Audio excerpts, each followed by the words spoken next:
One. Hello.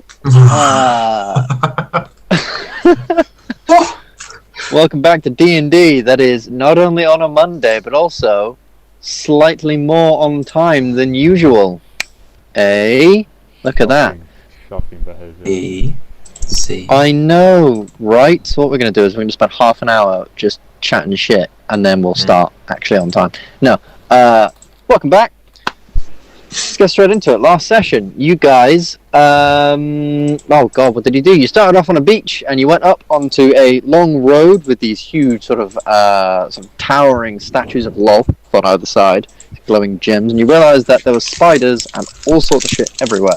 But because this place wasn't well travelled, it seemed that there wasn't much danger there. You kept on going down this road towards the very narrow cavern ahead of you, and you met a young little, not young, quite old actually, Duragar named Herkel. Wasn't he from? He was from the deep south, wasn't he? He was from the deep south, Herkel. Herkel Full Rock at your service. He was a Duragar who was exiled from Vogdarul, the Duragar city, much like Dokrumir was exiled from his own city of Hawksmoor, and left to sort of his own devices. But then somewhere along the way, he was captured by a being that he revealed later to be an Ulitharid, who experimented on him and gave him psionic powers. He was able to break free with his friend, and they have lived happily ever since. But recently, mind flayers came and took his friend back to this Ulitharid to probably do some more experimenting or something. He doesn't really know. All he knows is that you guys were a group, also looking, not particularly friendly with the mind flayers or anything like that. Not friendly with Lolth, and some people who might be able to help. He offered you 250 gold's worth of gems to help cross the sort of weird, arcane, cloudy chasm and go help his buddy. So, he set off through the chasm. Much panic ensued. There was illusions created and stuff. Some of you thought that the hole opened up in the floor and you fell. Markul thought some dwarf walked by him and stabbed him, and he felt a lot of pain. And Mazzy suddenly thought he was 91 years of age. I was 91. What are you on about? Exactly. And Gylndan thought he was 7 years of age. Opposite ends of the spectrum. One of the funniest things I've ever seen in the show. You made it out, however, due to the sort of effects of the different ages. Obviously, Gylndan couldn't cast spells because he was 7, and Mazzy could only walk very, very slowly and had to use his sword to sort of help him walk. You decided to take an extremely long rest, so a couple of hours sort of rest and then take a long rest, after which you were fine. We'll start the session. You've woken up. There wasn't much happening in the night before. A couple of group of spiders, sort of a small sort of swarm of spiders, noticed you and came along. However, with Doc's Guardians of the Faith sort of up, they took care of them. And also there was one of these other bats that flew sort of up across the caverns, and Markul was able to spot that there was a person on the back of one of these bats. It sort of fluttered and flew around a little bit, probably saw these Guardians of Faith, these huge sort of glowing, radiant beings, and flew the fuck away, back down the cavern, the left sort of way of the cavern. And you guys were able to head off. As you wake up in the morning, is there anything anyone would like to do, or are you all good? Could I just find familiar? But yes, yeah, I know you want to. Yes, you can cast Find Familiar. You sort of make the preparations for it. You cast the spell. I believe the casting time's like 10 minutes or something like that. It's an hour. An hour. Shit. So you Can I do it on spend the the move? sort of first hour of the morning as Mazzy's wondering who shit his pants, and Who did? I mean, Gylndan- honestly, what is one of you guys? Because I mean, I know myself, and I can hold my bladder. And someone has literally dismantled my trousers, so you better own up to it. Someone. Glyndon's trying to shug off the craving for chicken nuggets and beans. You don't And, surely. Absolutely. If Oramis is going to spend an hour ritual casting Fine Familiar, can I do it as well? But mine will take the same amount of time. So yeah. Okay, cool. So you both sort of start doing these incantations, both very different to one another. So obviously, Glyndon, yours is very arcane. You're looking through a spell book and using that as your framework, whereas Oramis, you're sort of tapping into this eldritch knowledge that's been given to you, and it's more of a sort of inner casting of this, inner sort of meditation. And at the end of it, at the end of the hour, obviously, Oramis, what form does your familiar take? It's Quasit. A quasit. Lovely. And Glyndon, what form does your familiar take? Gonna have a crack on. I'm gonna have a little read and just see what I can make it. Fair enough. Glyndon creates something. And Probably an with owl, that- actually. An owl, yeah. Probably an owl? Alright, Yeah. so you create this small sort of small owl. And yeah, you're able to have these familiars and get on your way. You make your way down the path, Hercule being very sort of adamant that you make some progress. Hurry the hell up. Obviously, with the long rest, his friend probably is now within the layer of this Ulatharid, which is round here. You can make that journey in a day. However, it's going to be a couple of hours to get there, so you won't be able to ambush them on the road. They're probably there already, so you're going to have to take on the lair yourselves, raid it, and try and find his friend. But that's, hey, he seems confident. I'll put it that way. Markul does not. He does. The two people with very opposing accents. So you said last time. So first of all, sort of how are you traveling down this area? So obviously it is a road. This is now one of the main roads. This is slightly more traveled than you've seen. However, obviously looking at the map, the only way this road goes is to the Forest of the Myconids, and it doesn't seem, from what you can see just ahead of you, all that busy. There's no one really here. From sort of as far as many of you can see, obviously as far as many of you can see is not too far with your dark vision. However, you can see sort of these with these phosphorus mushrooms and stones and things like that, sort of glowing and lighting some of the way. You still can't really see many ahead, or much of anything ahead. So how are you sort of traveling?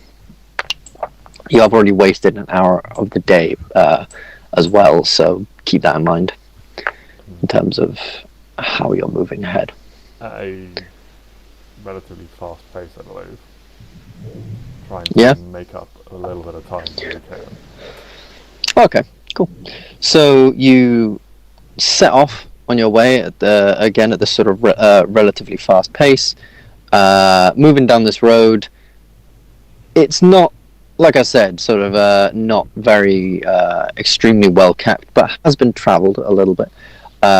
Also, somewhat fairly recently, Mazzy sort of being this being your favourite terrain, you can tell that it has been travelled somewhat recently by a couple of larger groups. This does seem to be a patrol route of sorts, so you definitely keep your eyes open and definitely keep yourselves aware. And in terms of keeping your eyes open, everyone just make a quick perception check. I will do sort of a Hercule. Cause Hercule. Hercule. Alright, you got a 16. I'm assuming the first one is you, Doc, and then the second one is Markul. Yes. Excellent. So, most of you. I'll say most of you. So, Mazzy.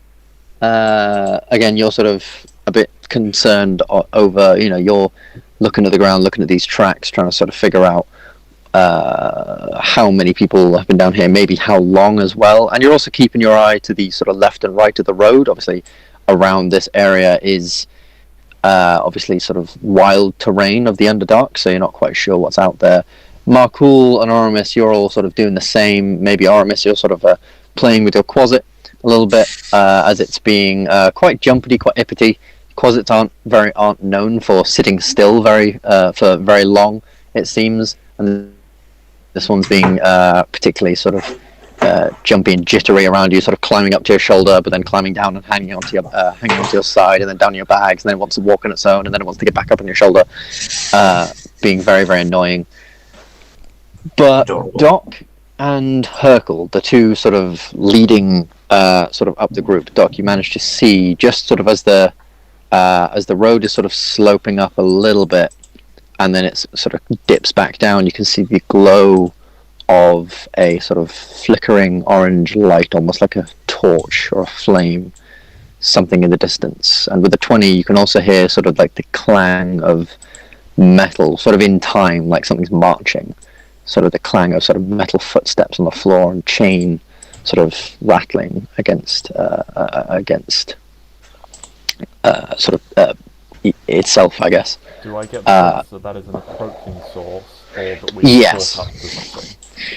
You get the sense that it's approaching. You can sort of slowly see this orange sort of glow getting brighter and brighter just as it's coming over the sort of horizon ahead of you, I guess. And the sound does get louder and louder. I'll sort of like gesture everyone to stop and like point it out and make sure everyone's aware that we've got a group coming towards us. Okay. What would you all like to do? First of all, can I assume that we're definitely not going to be able to outrun this? Well, they seem like they're coming at a faster towards pace. us. We want to go past them. Oh, sorry, I thought they come from behind. Sorry. Yeah, okay. Can I command the Quasit to go and turn invisible and investigate? Or no? Okay. Yeah, you can do. I believe you can give it actions and things like that. So far, it's probably maybe 150, 200 meters ahead of you. Okay. Shall we so hide? That would be. Well, this would be a little bit of time for your Quasit to. I think hiding's a good idea. Wise. Yeah, there's like there's a lot of sort of rocky terrain around you to your left and right, boulders and fungus and stalagmites and tights and all these sort of things, to enable you to hide. So if you would like to hide, you can all roll me stealth checks. Unless there's anything anyone would like to do beforehand.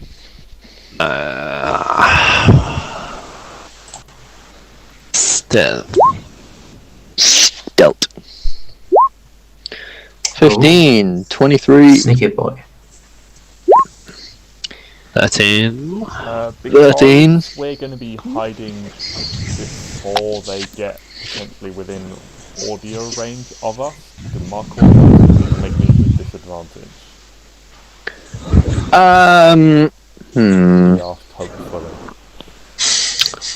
I'll say yes, considering you've got time to prepare. I'll say yes, you are able to make these. You're able to make a regular roll. A straight roll. I guess, yeah. Excellent. Okay, so Markle, and then Doc. Oh, Doc's a stealthy boy. Let's roll for Hercule. Cause Hercule. He just makes a regular dex check. Hercule's apparently a stealthy boy. So you're able to sort of go either side of the road. Sort of, are you all going together, or are you all sort of splitting up either side, or? Or make it even sides will make sense. If we have to fight, it'll make sense. Yeah, so you all sort of split up either side of the road. You're hidden. Some of you are hidden behind sort of rocks. Some of you are hidden behind some of these fungal sort of spores and things like that. And you walk by. You sort of hide there, and as you hide, you can see this troop marching forward. Now, leading the troop is a Duergar. All of these are Duergar. These sort of 3 to 4 foot sized dwarfs, each one with a sort of shaved head. The main one at the front wears a set of full plate armor. This plate armor sort of having these very, very big, very, very heavy pauldrons, a very large war pick sort of at his hand, and he looks very, very regal. He sort of every so often just starts calling out like left, right in Dwarvish to keep everyone in line. The Duergar behind him, there are 4, just sort of Duergar regulars, people you've ones you've faced before, or just wearing sort of chain shirts. They don't seem to like the sort of regimen of it all. They're all sort of joshing around with each other and things like that. And behind them too are a set of Duergar who are wearing these sort of cloaks over their heads, and you can see them sort of whispering to each other and speaking to each other in very, very hushed tones. They don't walk in time with the rest. They sort of like shuffle their way across. They're not as big or brutish as the rest of them. And as they're all sort of walking by, the main sort of Duergar calls a halt, and you can see sort of on his left hand, as well as all of them on their left hands, they each have these huge gauntlets. Well, some of them huge, some of them not so much, but they're all unique and all different. They're all sort of like blacksmithing gauntlets. He calls a halt. He looks around. He sort of makes a quick thing, and he'll make a quick perception check. As he heard something, whether it be the scraping of a staff or the sort of the shuffle of robes or something around him, but unfortunately 13, not the best roll, so he will get to make a perception check on behalf of his group.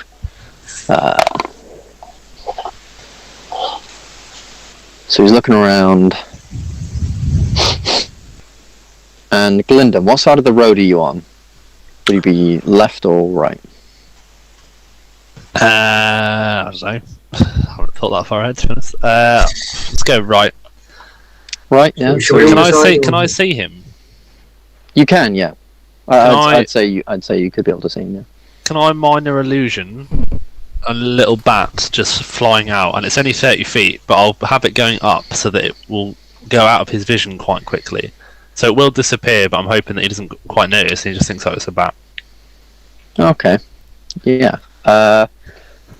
Alright, I'm going to roll a quick sort of wisdom check on behalf of the Duergar, just to sort of, so this bat sort of flutters out. You can just see, and he's like, and he gets his sort of war pick in hand for a minute as he sees just like movement and this bat fluttering out. And he'll make sort of just another quick check. And that's a 1. Fantastic. So he sort of looks at this thing.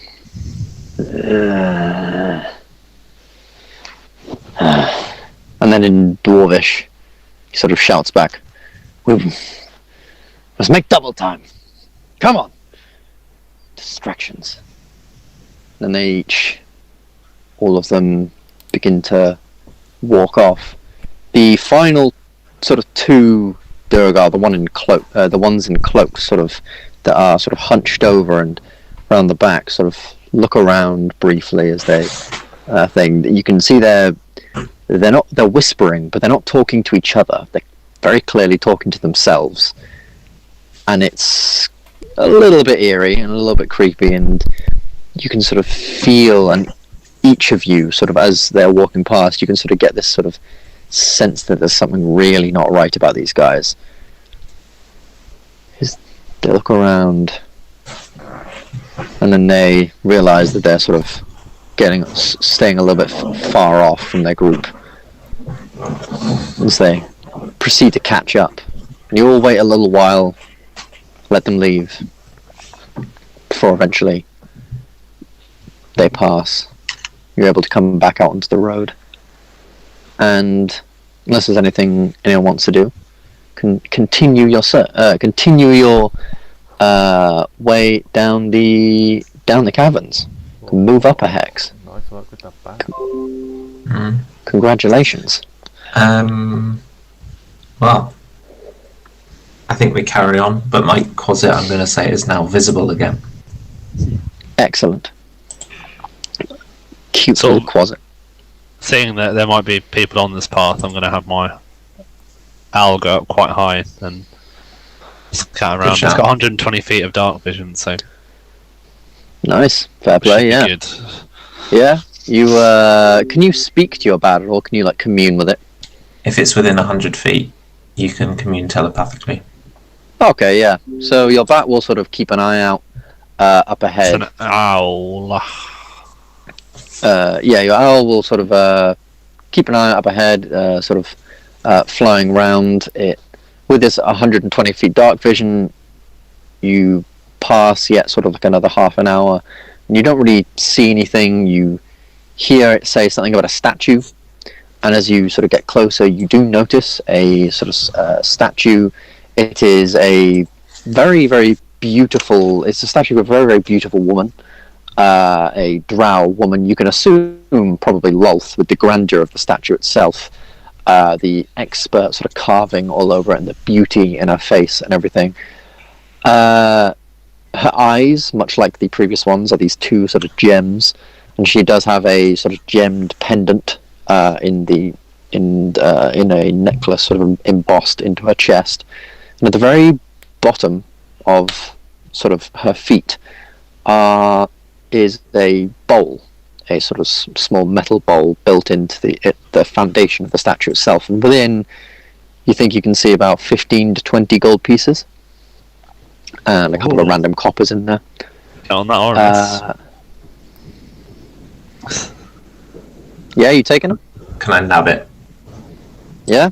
You lean down, you pick up the gold pieces, and can you make me a wisdom saving throw? God damn it. Of course. Of course. Oh, of course. You lean down, you place your hand in, and as you place your hand in, you blink for a minute as you just sort of feel something sort of almost like shiver in your brain, and then suddenly these aren't gold pieces anymore, they're spiders, and they're each biting at your hand. You quickly reel back, and you can feel a pain. The pain isn't physically there, but you can feel it sort of in your mind, and you unfortunately take 10 psychic damage. Oh, what? As you sort of pull back, sort of land on your feet, pull yourself back up, and as you sort of shake yourself off, quick bit checking over your hand, there's nothing wrong, and they are just gold pieces, each still within their bowl. Anyone else can give it a shot if they want, but Are you alright?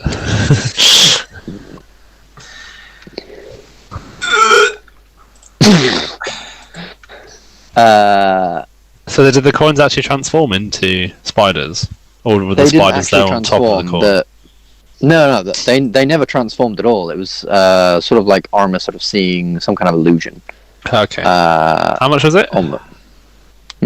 About 15 to 20 gold pieces. I don't need that. Don't need it. Fair enough. You continue on down the road a little further and make it yet another hour on the road. Again, you sort of get the sense that this road isn't traversed much. Very occasionally by patrols and things, but really not much. You don't really get a sense of anything from your owl that's sort of flying overhead. The commune's again statue, and as you sort of continue, you can see yet another statue, this time a very different shrine. Hercule will immediately tell you that this is a shrine to the Durgar god and the god in Ambyr of the forges, Kothar, It is a huge statue. This is like 15 feet tall, of a Duragar in full sort of plate armor, a huge gauntlet on his left hand, another one of these blacksmithing gauntlets, a very big sort of war pick in his hand. The pauldrons, like the shoulders of these of the armor, are basically like huge anvils, essentially, just like embossed into the armor itself. And Hercule will sort of, as you're just passing, you'll quickly just sort of fuddle up to it, get down, say a quick little prayer to Kothar before getting back up and continuing on. Literally like 15-20 seconds max, he just sort of sits down and mutters a couple of things to himself and gets back up and suggests we all move on pretty quick. There doesn't really seem to be any sort of offerings or anything like that around the area, although it is lit up by some quite sort of nice crystals sort of dug like a little bit into the ground, these crystals glowing with this bluish greenish light that sort of goes like, lights up like 5 feet around it. Very, very pretty. Continue on, and at this point Hercule will sort of pipe up, well, as we're getting a little closer, maybe I should tell you a bit more about these Illithids, or Ulithorids, as they call us. One of them might eat your face. So, all mind flayers are born in these little pools, like little tadpole things, and sometimes you get one that develops a little quicker than the rest, I guess. That one is sort of picked up and taken to its own little special pool of special tadpoles and grow into an Ulithorid. Now, these things are, they act as a sort of hub, I guess, of this strange sort of mind-sharing network that they all got going on. Their sort of leader in their coven, in their thing up the north of these caverns, that essentially connects a sort of telekinetic hub to them, and then they connect it to all the mind flayers working underneath them, and that's how this all sort of works out. So if one mind flayer knows something, they all know something, and I mean all of them, from here to the goddamn coven up there. So we best be careful with how we handle this. So note to Oramis: don't do rash decisions. Don't make rash decisions. What do you mean? We discuss as a group. We decide as a group. So I think it's more that if we can go engage them, they're going to know we're here. But I imagine they know we're here anyway because of the creatures that they've had flying over. We were quite exposed earlier, so I imagine they already know we're here. But it's just we're maybe not 100% sure that they were part of the group.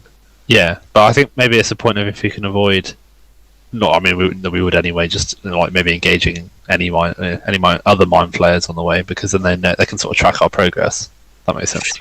Yeah. That might be a good idea. Also, these Ulithorids, they're meant to sort of act as a expanding network, I guess, of all this mind things. But this particular one, well, he's a rat bastard. Not gonna lie to you. He saw what he was meant to be, and he decided that he was more interested in experimenting on things of our realm and of these caverns. Obviously, these mind flayers have got this sort of psychic voodoo power, and well, he wanted to find out what happens if you shove a bunch of that shit inside random things down here. So that's how I'm able to create these weird things. And he sort of lifts up his hand and creates one of these, again, sort of like psychic energy blades, sort of like the size of a short sword, just sort of over his shoulder. That's how I'm able to do that, but it's how you might see some other things down here that you don't particularly like that have something to do with this psionic power, they call it. Just keep your wits about you. And be careful, I guess. You have this one we're going to face. Does he have like a guard with him, or is he quite arrogant to the point where he'll be by himself? Well, my dad. I can't remember. I believe he had a brief guard outside. I think he likes to do his work. He has a helper, a mind flayer helper with him, and a couple of mind flayers out the front, as well as some Duragar that have been unfortunate enough to have to work for him. Them mind flayers, they call us thralls. They don't even say Duragar anymore. They just call us thralls. These basically our minions. Duragar that haven't lived up to the expectations of Vogdarul law, and have just been thrown in and told to go work for the mind flayers because they ain't good for nothing. Want to be targeting the mind flayers before the Duragar. Might be a fine idea. These things have got that sort of mind blast thing. It'll mess y'all up. Don't want anyone dying to that. Don't want anyone going down to that. Really screw you up. Marco will once again sort of lean over and whisper, "Seriously, can anyone understand what he's saying?" I don't get it, man. Illithrid, bad. Kill quick. Don't get close. Alright. Don't get close, yeah. Alright. Thank you. What else? I don't think there's much else. Just be on the lookout for people with for people like me with scars on their heads. And he sort of pulls back the hood that he's got over his head, and he does reveal that he has a scar, sort of just over there, almost like a surgical scar. Them things, it's obviously psionic powers. They got a test on your brains. See a Duragar with one of them, and well, either run for the hills or put a blade through its head, because that thing ain't gonna like you. Not me, however. I'm good. I think we've made a bond here. I'm fine. I swear. There's no Anyway, bond like contractual payment. Of course. Ain't that what this is all about? Actually, it's about helping my friend. But you guys get money, so you'll be fine. Anyway, I figure since we're about to maybe die together, maybe I could learn a bit more about y'all. Why you come down here and killing the Spider Queen anyway?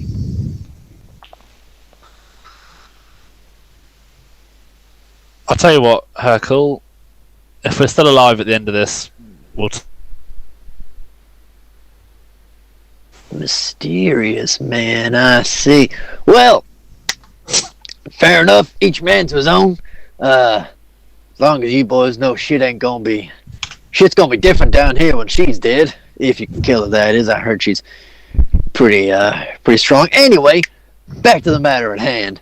Keeps on heading down the road. And you can continue down, sort of making another hex. And as you sort of begin to get by this area, you notice that the roads here are more lit up. Sort of, you can see more sort of posts by the sides of the road, with these small sort of stone plinths with these sort of glowing crystals in small sort of glass jars and stuff on top, lighting the way down the roads, making it pretty easy to see. Mazzy and Gylndan, it's probably a bit of a savior for you guys, as it's a lot brighter and you're not having to strain your eyes as much. Yeah, you can see, can't he?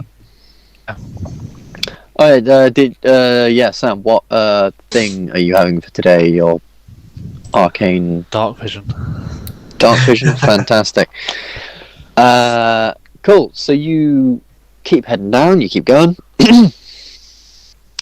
And once again you can see, actually make a perception check, everyone. Perception. I'm very perceptive. Oh boy. Hercule is not very perceptive. Hercule. What is this perception you speak of? I don't goddamn know. Alright. I don't know why he So- sounds like he's about to shag Rick's wife and then try and kill him. But, I don't know, but clearly something's going on there. Anyway, so yeah, Oramis, you're sort of a bit more attentive this time, especially sort of maybe not quite listening to Hercule as much, and just sort of keeping your eye out, as well as Gylndan as well, sort of seeing as the patrol before, and as things are sort of getting a little bit more civilized, you sort of think, oh, we might run into something maybe around here, so keep your eyes peeled. And as you do, once again, you're sort of you're beginning to turn, and again you can see and hear, this one's a little bit more clear, you can sort of hear this group of clanging and boots walking down these sort of tiled paths. Communicated this. Oh, that is a good point. I completely forgot about your owl. Yeah, actually, perception checks. Your owl would have totally seen it. Sorry, I completely forgot about that. I think my owl can make a perception check. I mean, make one on behalf of the owl anyway. But I feel like because it's got dark vision to 120 feet and it can communicate with you, it probably at the very least would have seen. It's also got advantage on wisdom. I'll roll it anyway. Yeah. Give it a one. Give it a roll. It's got +1. Nah, so I'll do one D20 and two. +1. Give advantage, right? Oi. Hey, look at that. So yeah, you are walking down this way, and you suddenly get a thing from your owl, and especially with a nat 20, you just get this. What's an owl's intelligence? +1. +1. Oh, intelligence. Yeah. Oh, -4. It's 2. 2. All right. So you get Stupid the fucking sense. bird. You get this sort of sense in your brain that your owl has seen something. It has seen moving things heading your way. Lots of clanking noise. Essentially, that's sort of like what you can hear. Suggest we hide again then. Got more people approaching. Little stealthy stealth. Yeah, you can all, if you'd like to hide again, you can all roll a quick little stealth check for me, unless there's any magic or spells or anything anyone would like to do. Mazzy, +7 is not. No, I know. I'll say you've got a little bit of time.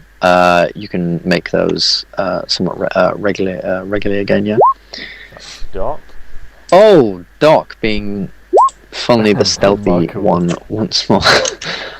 And then Markle. So that averages out to a 13. It's still better than Mazzy. So you all go to hide around this thing. I forgot to roll for Hercule. You've all failed, but I'm going to do it anyway. Because I'm interested. Hey, Hercule passed. So you all scatter failed. to the sort of edge. You haven't all failed, no. Oh, it was when you said we've all failed that made me confused. Yeah. No. So you scatter to these sort of edges of the road again. It's a little bit more difficult to hide this time, just because of the lights on the sort of edges of the road. You find that you're having to really sort of make an effort to hide behind these sort of rocks and things like that are around.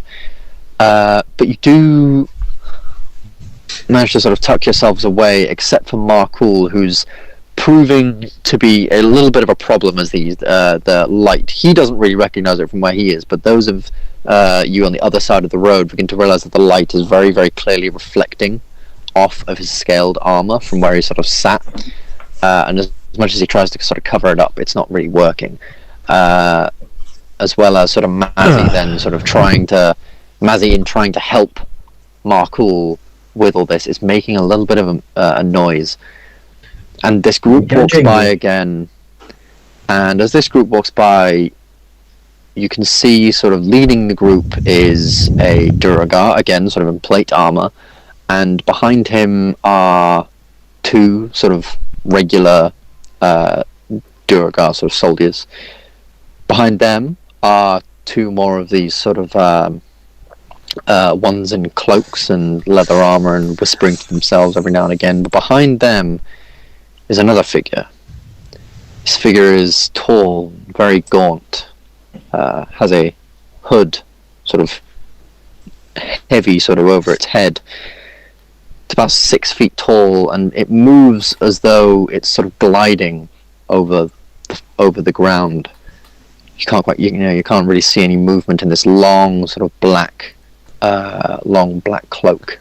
Oh, fuck. A basic breastplate, embellished in strange sigils and markings that you can maybe assume is some other language or something, but it's definitely alien, something none of you even recognize, and none of you think is even of this plane, sort of across its chest, and it has this staff in its hands that it uses to walk, and as you can see, its hand, it's sort of this slimy, sort of weird, thin hand that sort of wraps itself around, and as it comes sort of into the light, you swear from beneath the shroud you can see just a few sort of tentacles writhe around, and you can just see them sort of moving. And though most of the Durag are too busy to be doing anything, you just suddenly see them all stop. There's no call for a halt by anyone. There is just them stopping. And they all suddenly turn and look around. They're a bit confused, and suddenly this creature uses his other hand to lift off the hood, revealing this horrifying visage of a creature with this sort of bald, greenish head, 2 beady, whitish green eyes, and these 4 tentacles where its mouth should be, that hang sort of low like a beard down to just sort of the end of its ribcage. And they sort of move in their own sort of strange, weird ways. They look around, and it sort of looks around briefly, before immediately turning and locking eyes with Mazzy and Markul. And it looks at you. And I'm going to have to ask Mazzy and Markul to roll me an intelligence saving throw. And then we'll roll initiative, as these fabulous. things have very clearly seen, at the very least, Mazzy and Markul. Oh, fuck! Right. I was going to suggest you cast Without Trace, Mazzy, and I really wish I had. No, it's a really good. Well, I didn't think I could if he'd already seen me, but yeah, I should have done it. No, not before now, like before. Yeah. But Yeah. I didn't think they'd ever lifted with him. Yeah. Oh, and I didn't think we'd roll that badly. Well, here we go. Yep. Hindsight's lovely. It is amazing, isn't it? Hindsight is a great tool. Right. Good job, Mazzy. So, if I put you guys... I don't even have a roll that would help you. Sorry. Just find this token. Put this You'll be fine. We'll laugh about it tomorrow. on here. If there is a tomorrow. That.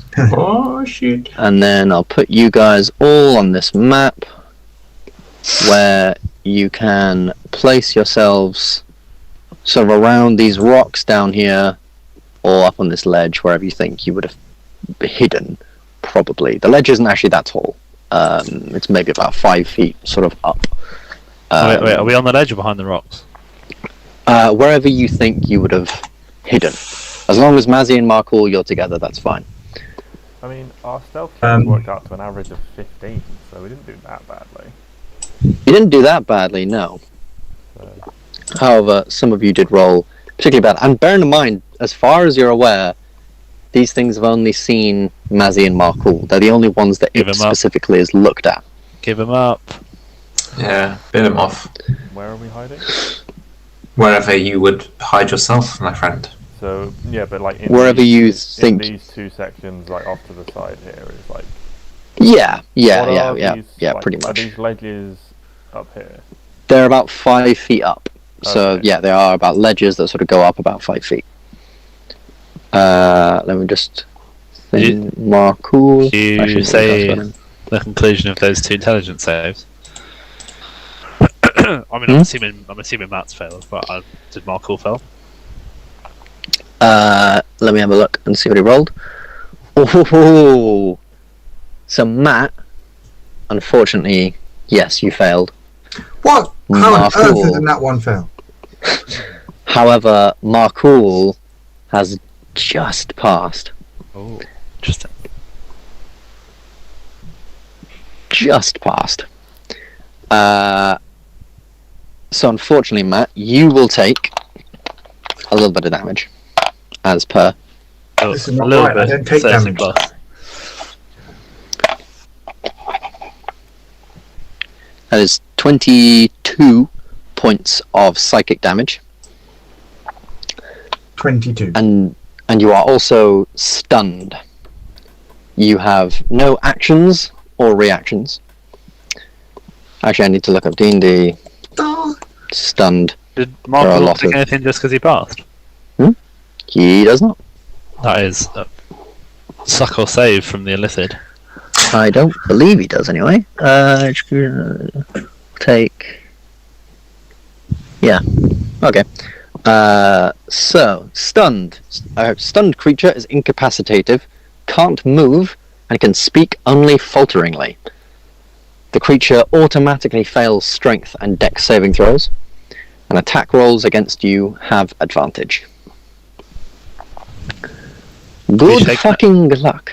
He'd be shaken out of it. Can someone take an action to shake you out of it? He can make the save at the end of his turn Okay. against the effects of it. It doesn't explicitly say that someone can shake him out of it. As far as I'm aware, this will last for 1 minute. And we'll roll a very, very quick initiative then. If you guys are all done putting yourself on the map. So let me just grab Oh, terrible. my pen.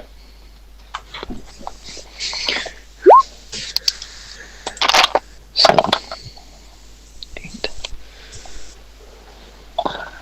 And... Let's have on that then. Oh, Hercule does need to be on the map. You are correctadoid. That D20, Ben, I just rolled a straight D20, is for my closet. For your closet. Alright, I'll get you a closet token in a second. Cheers. Ooh. Hercule That's will my be owl, sort of who will definitely over. be going last.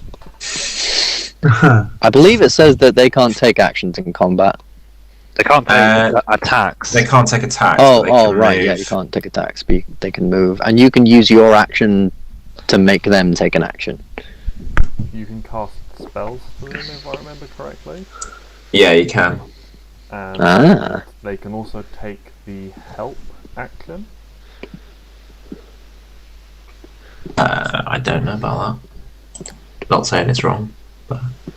Which essentially means they can just give someone advantage on their next attack roll by getting in the way of an enemy. And being a hazard. Controlled by Oramis. There you go. Oramis, Yes. you got yourself a little closet. Put him where you like. Glyndon, do you want a little owl token? Yes, please. Don't know where I can get a little owl token. I'll have a quick look. Oh, Oramis, I've made that fight so Ow. much easier. Now all there is in the closet there. You'll see nothing.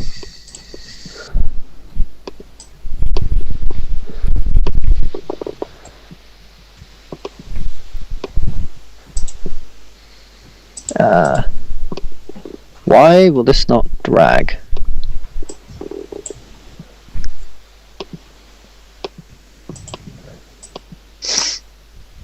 Okay, well that's fucking stupid. I've broken roll 20. Not good.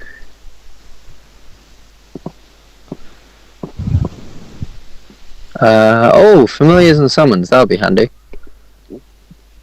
Owl. Boom. Easy money. Boom indeed. Easy money. Controlled by Gylndan. So, let's get those initiative rolls really quickly written up.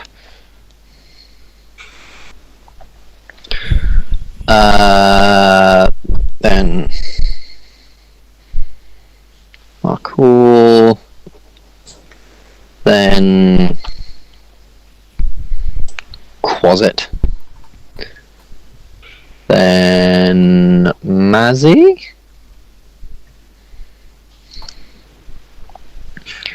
I have a horrible feeling I'm not going to be rolling anything in this. Right.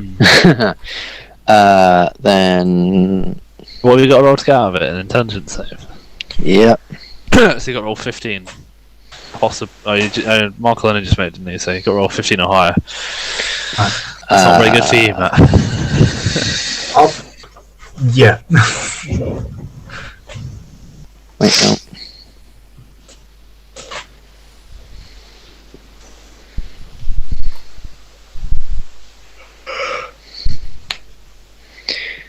Gylndan and Owl. Right, there was a lot to get through on this thing, so let's get through this real quick. Big So, combat.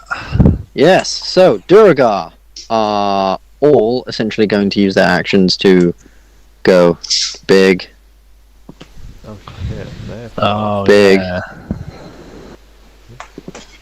I mean, it was big, slightly rubbish initiative from us, but if 5. they get ahead of Markall, that's impressive. 10, 15, 5, 10, 15. Just going to flank that guy real quick. And then 5, 10. They're just going to sort of circle around here. That is, unfortunately, all they can do on their turn because they don't get bonus actions. I forgot to roll for Hercule. I feel a fool, I tell you. A fool. He will just do that. Oh, Oh. my. Why are the NPCs so much better than we are? I know, right? Hercule, real quick, will just emerge from here, take a pot shot at one of the regular Duragar next to him. So, if the thing will load, he will spend a bonus action to summon one of these blades of sort of psionic energy, and he's going to fling it. And unfortunately, that doesn't hit with a 13. It just sort of flies straight past the Duragar here, and he's going to dip back into cover real quick. Then we go to Markul. What's Markul going to do, JJ? He's Or gonna, whoever's like, taking control of him. Shake, unless anyone else has anything on there. He's like shake Mazzy. Realise Mazzy's. Can he see like over or like past this? Whatever. This Yeah, I'd say he can see because it's these are sort of like mushrooms, so we could Okay. probably see like mostly like underneath it Okay. or It's sort of that in big, I can between see them underneath too. it. I assume I'm lying down now. No, you're still stood. You're just like sort of like you got stars flying around your head, like basically, yeah. He's gonna briefly try and shake Mazzy. Realise that's a lost cause. Step out and be like, "Begone, you tentacled fuck!" and cast banishment on it. On the That's mind banishment on it. flayer. All right. DC 15 charisma save. Oh, charisma save. Let's. Oh, have do a it, look. JJ.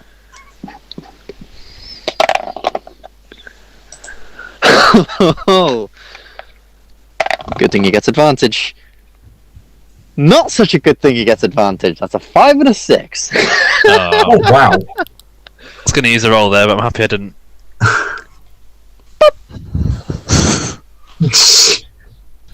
You watch Apparition. as Markul steps out. I'll say he steps out sort of in front of here.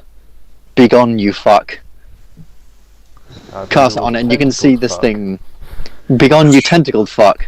and you can see this thing tries to sort of defend against it. It sort of tries sort of closing its eyes and defending against it, but then all of a sudden you just hear, and it's just gone. And until that minute passes, it'll be it back could in potentially come back. Or maybe sooner if someone hits me upside the face. Awesome. Then it is. I'd imagine he'd Pause it. sort of take a step. Oh, unless back he has a bonus action. No, I'm just thinking he'd take a step back again. Take a step back again. All right. Remove himself very slightly as he's, he understands magic. He knows he's concentrating on a spell. That's fair. Quasit.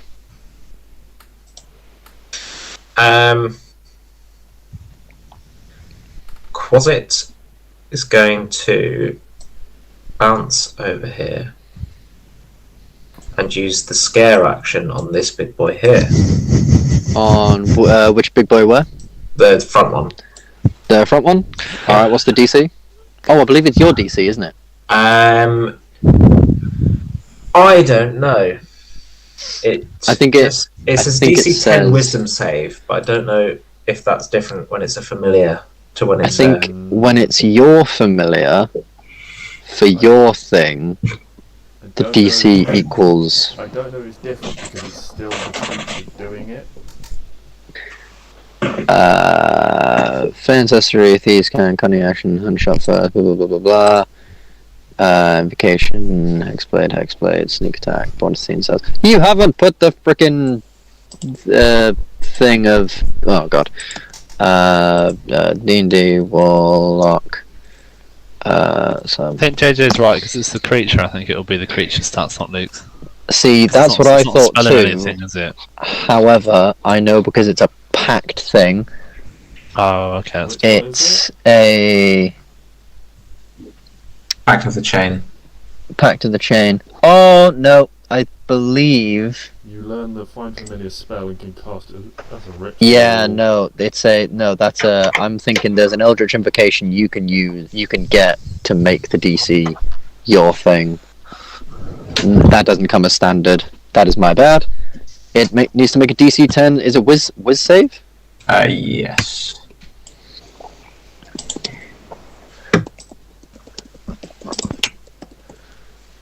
Excellent. That is it failed. You see this thing sort of jump out and look directly into the front man's eyes, and sort of this plate armor just looks at him and sort of begins to sort of look like he's stepping back, even though it's this tiny little thing, like even smaller than a goblin. He just looks fucking terrified of this little thing, like it's some creepy crawly, like not a fucking clue. What are the frightened conditions? Disadvantage on ability checks and attack rolls while the source of fear is within line of sight. Creature can't willingly move closer to the source of its fear. I'm assuming it gets to make the roll again on its turn. It's on the end of its turn. End of its turn. The target can repeat the saving throw at the end of each of its turns, with disadvantage if the quasit is within line of sight. Gotcha. Is that all from the quasit? Yes, I think that's all it can do. Mazzy, it is your turn, but unfortunately all you can do is make me an intelligence saving throw. Good job, Mezzy. Unfortunately, you are still stunned. I apologise. Now, it would be the Mind Flayer's turn. However, he's gone. However, it does mean that it's these guys' turns, and they are going to use an ability.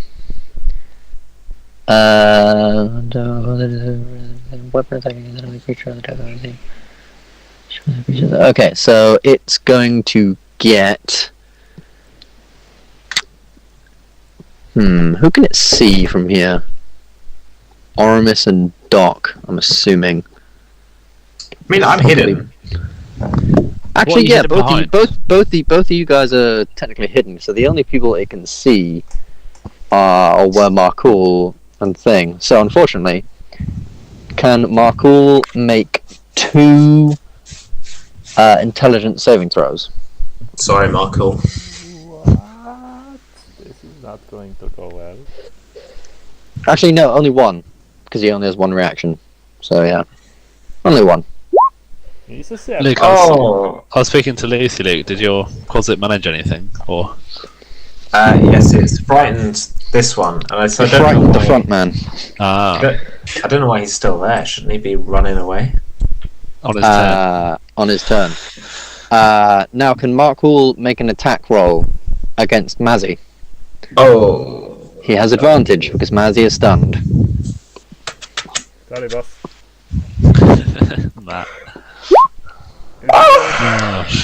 That. That'll definitely hit.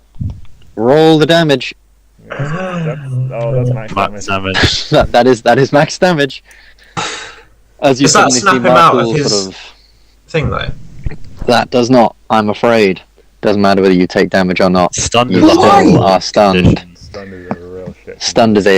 Stunned is maybe one of the worst conditions you can get. Why is he One attacking of. me? So you see one of these things, the red sort of, they're called Mind Masters, and it sort of looks towards Markul, and you can see it sort of makes these strange sort of symbols with his hands and waves his hands about, and Markul sort of, suddenly his eyes begin to sort of glaze over, and he sort of tries to shake himself out of it, curls up as his head is seething with pain, and then he sort of swings his flail and just straight into Mazzy's back. This just metal spiked ball essentially just slams into his back. I'm very sorry, Mazzy. And the other one can't really do a whole lot right now, so it's going to use its action. Is this like the warlock looking dudes? Yeah. So it's going to use its action to. He watches just very, very suddenly it disappears completely. Just fucking gone.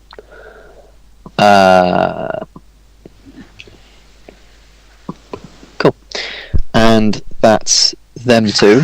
Oramis, you're up. Okay, it's my turn. Let me think. Sorry, I'm indecisive as fuck. Okay, there's a lot going on. Can I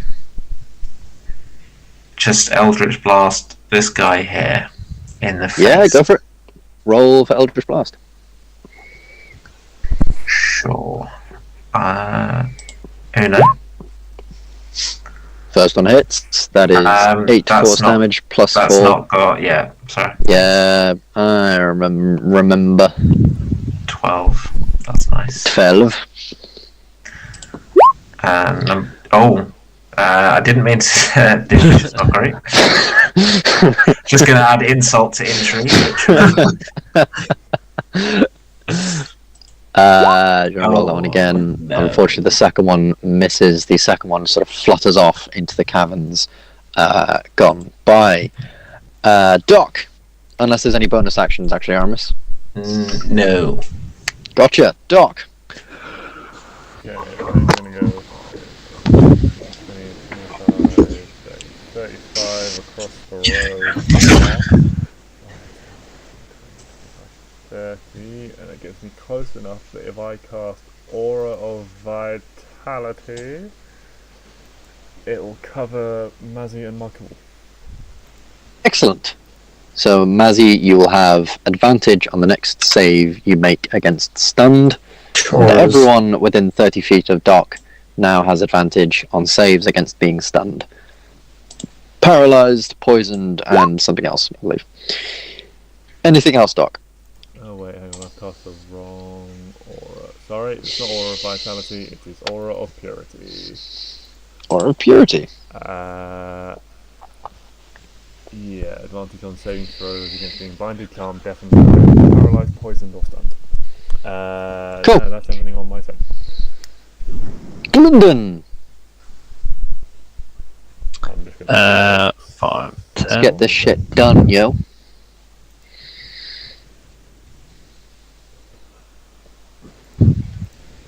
Move there, and level 3 fireball. Fireball! And that should Well, I was get. kind of waiting for that. I It's a believe group, that should mate. get all of them, yeah. Yeah, that's what I Actually, just need to plug in A mine. bit disappointed that other guy pissed off, but he knew what was coming. Oh, quickly put a thing on to charge, otherwise the call will end and things will get very, very sad. Very, very quickly. Okay, well that's not going to work. pretty powerful fireball if you're managing to get Ben all the way over there. Ruining his technology with your fireball. It's a souped up fireball, Matt. Yes. Like a drone strike. Oh my god, I mean, there we go. apparently your drone strike's getting me. I don't like Actually, Yeah, it was a bit wayward, sorry. there we go. That's fine. Fireball, 25. It would be interesting if you had a mechanic where you picked where you wanted it and then you rolled an attack hit, and depending on how rubbish your attack roll was, you could be further away from where you aimed. Oh. You call an airstrike in on That would yourself. actually be quite interesting. That would be quite interesting, actually. But then in that case, I'd probably say the I don't know. That'd be kind of cool, regardless. I mean, fireball would go off wherever fireball landed. So, blue Yeah, one it's failed, depending on how accurate you were. Fail. Oh, red one passed, boo. Ooh, Which red one? mind, the two red ones. Mindmaster red one failed, and captain failed. So, blue one passed, 25 halved is 24. I thought you said red passed. That is correct. Red passed, so that's 24. That's 12 fire damage to the red one as he manages to raise his arms with this sort of big gauntlet and manage to protect himself. The blue one failed and just gets absolutely blasted away. Unfortunately, killing him in the process, flinging his body over into the ledge. Oh. The Mindmaster failed, took 25 damage, and unfortunately is still up. What are those? Are they just Duragar I just killed? The two Durgar you killed are like regulars. This one here seems to be a different sort that has psionic sort of abilities. And this one at the very, very front, he's got that little fortress icon. He's the one in plate armor. And he failed as well. Yeah. And he takes 25 as well. That was a particularly effective fireball. Yeah. Congratulations, well done. I moved 5, 10, 15, 20, 25. I'll move back here. Alrighty. And your owl. Does your owl want to do anything? My owl. It'll be at the bottom of the initiative order. Yeah. Okay, my owl is just gonna fly. I don't know. I don't actually have any touch spells. It's not that useful. I'll just keep it up here. That's fair. Move there, and then just have a view of the battlefield. So it's quite high up. That's fair. That's cool. Back to the top of the round. I'm assuming this probably isn't going to be a long set of combat. So the Duragar, first of all, this one here isn't a fan of what just happened. However, he has seen a dwarf, and his eyes almost fixate on you, Doc, as you begin to realise that Duragar really don't seem to like anyone else, especially other types of dwarves. And he's going to run 5, 10, 15, 20, 25, and make a whack against you in his... that is a 23 to hit. Yeah, that'll hit. So that is unfortunately 4, 9, that is 12 points of bludgeoning damage as this huge war pick that has seemed to grow with him, he just sort of swings it around and smashes it straight into your shield, which crumples your arm slightly. Really fucking hurts. Good luck. I wasted a 4th level spell and got nothing. You did indeed. And this guy here, he is... I mean, he's frightened of the Quasit. So he's going to go 5, 10, 15, 20. There's no real place he can go, so 25.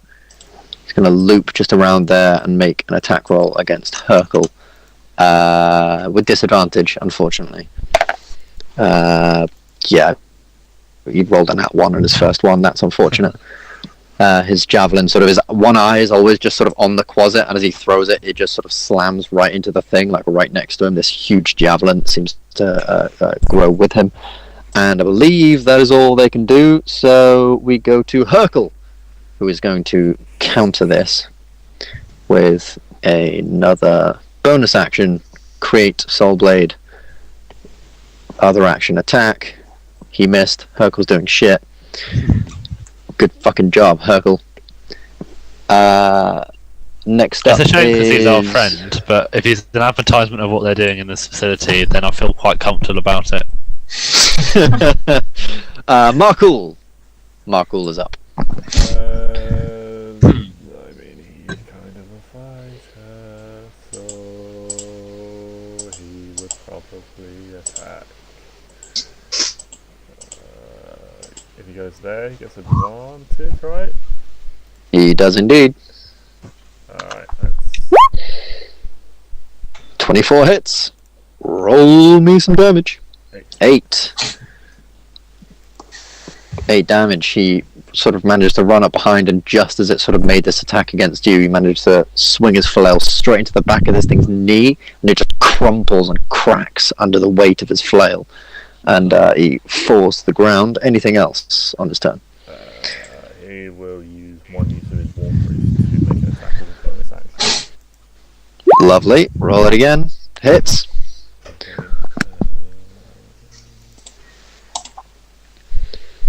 And 6 damage, that's enough. Again, he sort of, with this one crack to the knee, swings it back around again as this thing's lowered, and just this sort of ball at the end of his flail, the couple of sort of spikes on the end of it just slam into the back of this thing's skull. It drops very, very quickly to the floor and has died, very sadly. Good job, Markul. You did good, son. Quasit. There are only 2 enemies left, really.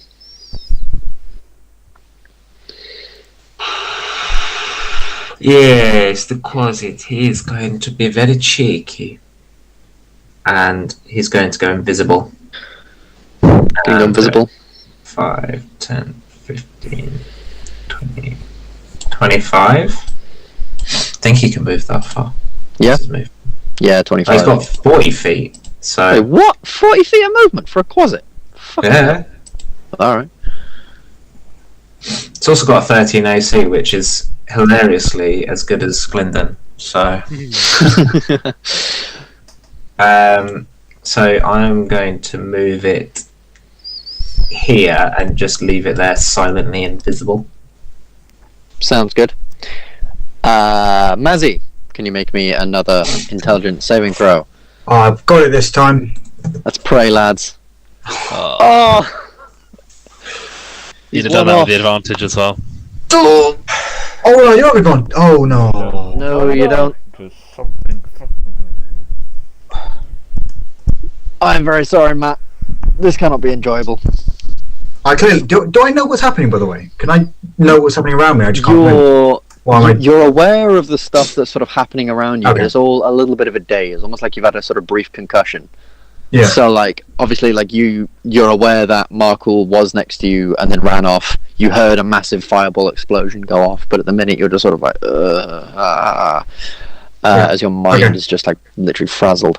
Next up would be Mind Flayer. He's gone. Mind Master. He will run over here. Attack of opportunity from the Quasit. Huzzah! Huzzah! Roll the Huzzah. attack of opportunity, good Huzzah. sir. I'm just looking melee attack, so claw, which is 1d4 plus 3 piercing damage, but plus 2d4 poison damage. That's pretty good. Yeah, it's not bad. Right, sorry. To hit. Yes. What bonus does he get to hit? He gets. Doesn't matter, that would hit anyway. Excellent. So, right. Plus It's, 4. Yeah. so it's 1d4 plus 3, So that's 6. but then it's also the target must succeed a DC 10 con saving throw or take 2d4 poison. Excellent. He is a dwarf, so his advantage. And he rolled a nat 20 on his first roll. Fuck. Well, that's it then. That is it. Have a good day. And then it's going to run up to Markul, and it pulls out this dagger that seems, as it sort of pulls out, it sort of sings with this strange sort of energy, like even Gylndan all the way back there, that you can hear this, not literally, but just sort of in the back of your mind as you can see it, as it seems to be this very, very strange sort of strange blade. And he's going to make an attack roll against Markul. 14 plus. That's a 19 to hit Markul, I'm afraid. Hit him. Here comes the That lift. will hit him. So that's 1 plus 3. So that's 4 piercing damage. And 6, 8, 13 psychic damage. So all in all, that's 19. So that's, yeah, just make a con save, DC 10. Fuck! Guess who's back? Guess who's back? Lace's Back next again. turn. Back again. Shane. Jake's back. Hello, my friend. This Yes, thing sort of okay. pops back into existence, and as it sort of stands there looking around very, very sort of grandly, as if almost like nothing's happened, it sort of looks around, and you can all just hear this voice in the back of your minds. It doesn't even speak. You can't even see anything on its face move. But you can just hear this voice. You will all perish here. As it I don't makes think so. a A lens sit, creepy my voice. Oramis, Oh, you're up. Yeah, he's not a big fan of the old tenty boy. So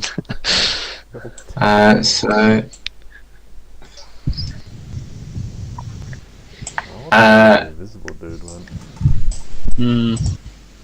Oh shit. Oh shit! Yeah, no, invisible dude. I completely forgot about him. Sorry. Fuck. He's gonna go You 5. fucked your phone. He wasn't He's having gonna go fun. 5, 10, become Oh. visible, and make an attack on Hercule.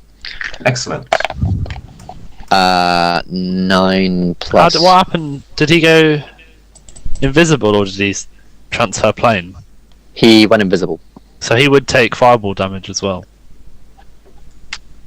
He would. I completely forgot about that. I'll roll his. And that's a very good point that you made that, because he failed. So he does indeed. Please say he's dead. He just appears and everything catches up with him and he just. Well, he hasn't. He hadn't taken any damage before that. So unfortunately, he is not quite dead yet. I'm But happy he's taking looking. 25, Ben. He's looking a little worse for wear. For his invisibility, though. Yes. I mean, if we're retconning everything, we're going to retcon a lot of the fights that we've just done. So should we just say? I don't think it wouldn't have played invisible out much differently. Yeah. I can't imagine it probably would have. Well, the only thing is, if he would probably stay invisible and get advantage on this attack on thingy. Yeah, is what I'm thinking. But Yeah. if he's not invisible, Right. So yeah, I'll say he doesn't have advantage against Hercule. So could he fail I'll the save roll that. then? Fail the Concentration. what check. save? Well, he's just rolled a 3, so no, Yeah. no, he is not. So I'll make the attack against Hercule again. It's 11 plus. I just said it 5. That's 16. I believe that hits Hercule. If it didn't, I'd be very surprised. We tried, Hercule. We tried. Yeah, 14. So that's 5 piercing damage. 6, 8, and 10. That's 10 damage in total. As that was from 3d6, 5 fucking psychic damage. Fucking fantastic, if you ask me.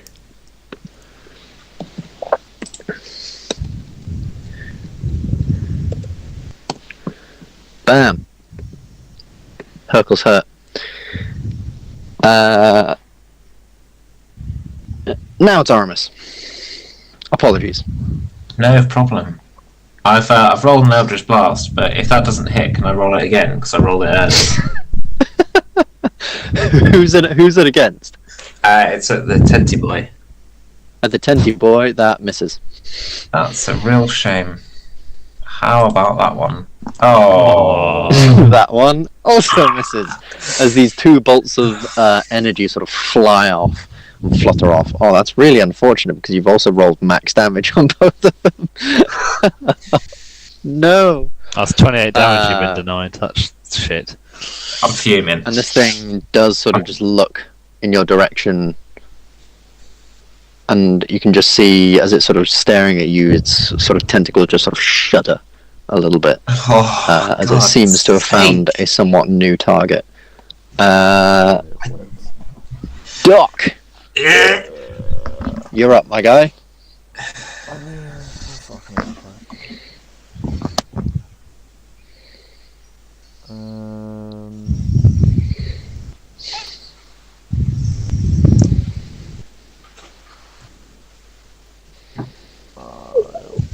I'm loath to get too close to this boy.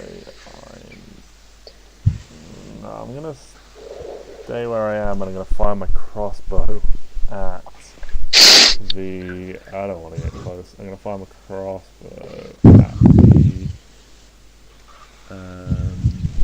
the one in front of Markle. One in front of Markle. Gotcha. That is a 9. That unfortunately does not hit. As this arrow comes skittering by and sort of jams into the ledge behind you. Anything else? Yes, as that misses, I'll cast spiritual weapon at level 2. Spiritual weapon at level 2. Yeah. Ben, it's a good thing you don't do the jingles for this show, isn't it? It really bloody is. And I'm going to hit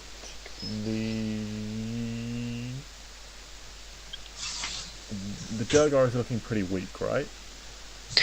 He's looking alright. He is a guy in sort of full plate armor. He's you can tell a step up from his compatriots. He's definitely a captain of some sort, so he's looking still pretty decent. I'll stick it here then and go for the same guy. It's an 18. I was drawing. Me, ignore it. Definitely plate armor, yeah, hits. No, Just. I'm going for the one in front of Markle. Oh, one in front of Markle? Oh yeah, easily hits. It's with advantage if you want to try for crit. So I'll try once more for crit. No. No, but still hits. So, That is 10 damage. And with that, this spiritual weapon is formed, sort of glows, shining in the air, spins around, and gives this guy a very hard sort of conk on the side of the head. And with that, he drops very, very neatly down to the ground and dies very sadly.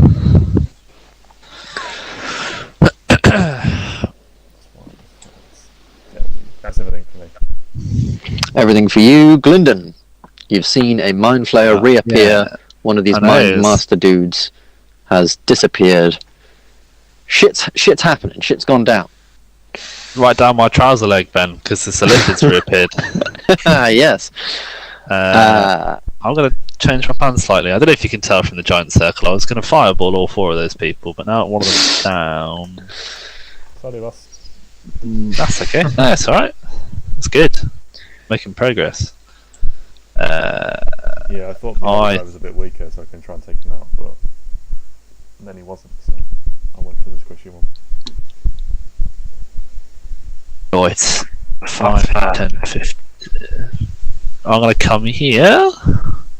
Mm-hmm. See Mr. Mind Flayer. See Mr. Realise we've Mind Flayer? talked about them quite a bit up to this point.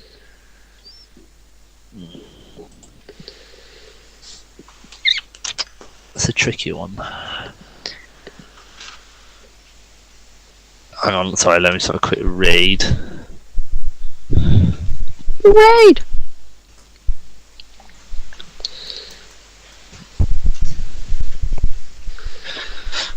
I think I'm still got a fireball actually. Yeah. Full circle. Yeah, it's fair. They will roll some checks then, and roll for fireball. Just at level 3. Just at level 3. That's a good level 3. Yeah. That is a very, very good level 3. Damn, alright, Mr. so Mind Flayer is going to fail. Mr. Mind Flayer is going to fail. He takes the full 31.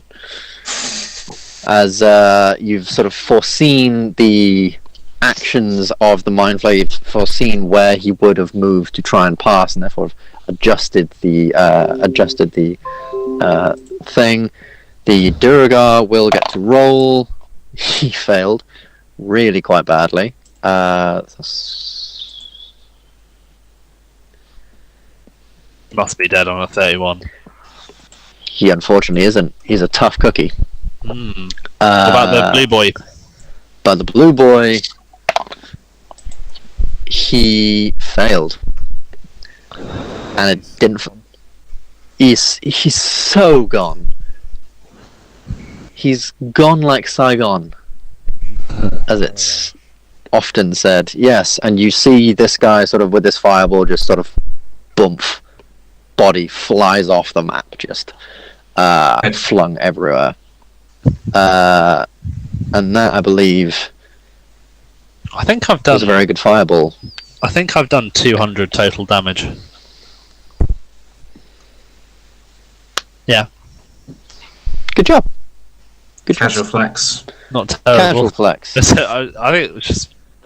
I've all been effective. Anything else on your turn? I've got to move back. So 15, 20, 25, 30. Back here, my little hidey hole. Little hidey hole? Gotcha. Alright. Owl. Owl gonna do anything?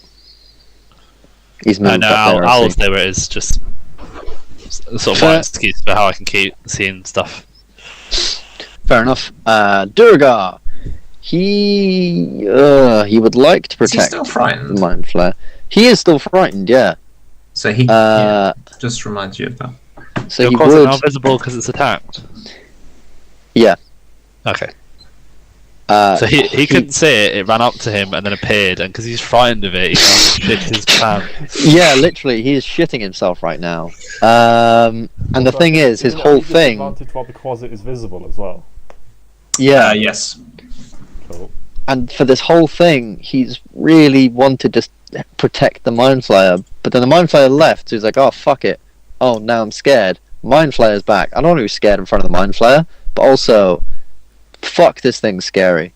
So he is going to... Very scary. Oh, what's his health like?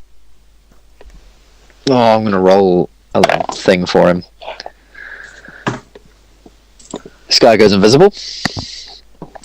What? No way. That's not. And you can just hear very, very loud metal clanking running back down the road.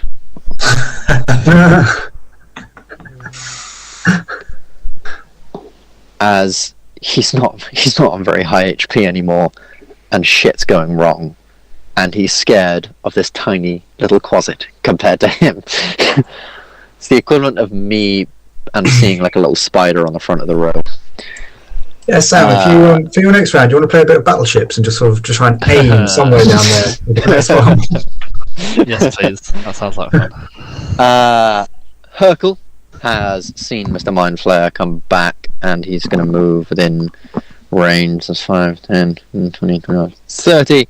And he's going to move within range, and he is just going to make a real quick attack. And come on, Hercule. Yes! Good job, Hercule. So He did 5 damage, Hercule. I'm proud of you. Yay. Good job. Good job, Hercule. I hit him, guys. Keep going. I got him. I got him. 'Tis but a scratch. 'Tis but a scratch. I'm now going to the Quaz's turn. No, Markul's turn. Markul. Let's get this bread. Would he move in, Ben? Would he move into where? Into attack, or would he stay at range? Is he a I complete think moron? he has, from my perspective, he is aware that this thing eats people's brains with its tentacles, so he's not going to move in right up close. Alright, then he will move back towards Mazzy in a defensive position and cast Sacred Flame on the Mind Flayer. Sacred Flame. So 60-foot range, I believe. Yes. And this thing has unfortunately failed. DC 15 dex save. Indeed, it rolled 12. 7 damage. 7 damage. Ouch. Anything else? No, that's everything on his turn. Quasit. Cause is going to go invisible. He's going to just behind the boy. Alrighty. That everything? Yep. Mazzy? Intelligence save. Come on. Come on, Matt. How many have I done? This third fucking work. This is the third. Oh no! What is that? Is this going to be the Oh, I've had so much fun tonight, lads. It's been a great session. I'm so sorry, man. This is really. I Matt, feel really bad. I'm so gassed for you to go into the next combat with a Mind Flayer and immediately get stunned again. Thing is, it's not even that. I Intelligence think the saves, most man. amount of health as well. Intelligence saves, man. They are not very nice. No, rubbish. Don't ever ask me to do another one after this. Ooh, we have a long way to go. Yeah. Mind Flayer is going to sort of be in that square. The cone can get Oramis, Doc, Markul, and Mazzy again. Oh, shit, a brick. Can Oramis, Doc, Markul, and Mazzy make intelligence saving throws? It's a cone? It is a cone. If I roll well on this, Oh, Luke. and not on If you my... roll well on this, I'll say that you're out of it. Oh, JJ. That's how many ones, Matt, are you getting tonight? How many ones? I thought exactly the same thing again. Oh! Oh! Ho, ho. Okay. Oramis, you're fine. Single target. I didn't realise it was a cone. Mm-hmm. What spell is it he's cast? He's not casting any spell. Mind Blast. Oh, shit. Oh, that's not good. More stuns coming. Oh, fuck. Can those that failed, so that's Doc and Markul and Mazzy, take 22 points of psychic damage? Oh, shit. I've been hit 3 times, and I've And you've done taken nothing. 55 damage. That's what you get for not participating, Matt. Yeah. Yeah, clearly. He's on his own, though. Is it just damage or does it stun? Oh, yeah, also, Markul, Mazzy, you're still stunned, and Doc, you are now stunned. Oramis, you have Watch saved them against roll the out of it straight away. he's on his own. He is on his own.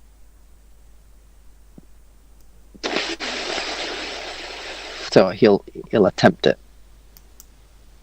He's smart, but also yummy dwarf. 5, 10, 15, 20, 25, 30. Oh no! Hi, Doc. You should Oramis. be fine. Oh, okay. Your turn. Yeah. Okay, Eldritch Blast. Bish bash bosh. 1, 2. Oh yes. Oh yes. Hello. Quasi attack And once of again- opportunity? Quasi attack of opportunity, yeah. Oh yes. Oh no. What's the bonus to hit? +4. +4 hits. Oh yes. Look, has Oramis Uh, developed like a case of tremors? He's got That's +3, He's still- right? +3. Yeah, he's still shaking from those spiders. 7. With the gold, you know. Mm. That's 7 damage, and he needs to make a DC 15 con save. It passes the con save, unfortunately. Excellent. Alright. Doc. I'm not Flayers. finished. Oh, I'm not finished. I'm not. sorry. I'm sorry. I'm sorry. 5, 10, 15, 20. Doc, I've got you. I don't hate you anymore. Well, I might do. Depends how this attack roll goes, really. Conceal blade, please. Oh yes. That hits. You know what's That's happening. 5 piercing damage, Sneak And attack. Sneak attack. That's a and that's fantastic roll. 18 piercing damage. I mean, I'm going to be that guy. Doc is stunned, so he's not technically a threat. I'm saving your life. However, sneak attack is as long as they're conscious. Thank you, Ben. Okay, didn't know that. I believe it is anyway. As long as you have Ben, a. you said it with such confidence. Don't back down now. I mean, the wording is advantage on the roll or an ally within 5 feet. And you are Yeah. an ally. You are an ally within 5 feet. So, yeah. So I hate to be that guy, JJ. We're Say those actually going to be magic able words, to. Ben. Say those magic words. How do I kill the mind? Say it. How do I kill it? Oh, you think it's nearly done? Oh, dear God, no. Heart. I am, of course, joking. Oramis, how do you kill the Mind Flayer? Yes.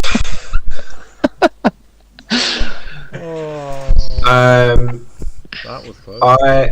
I'm just gonna stab it in the back and like kind of choke it, stab it in the back and like pull it to the floor.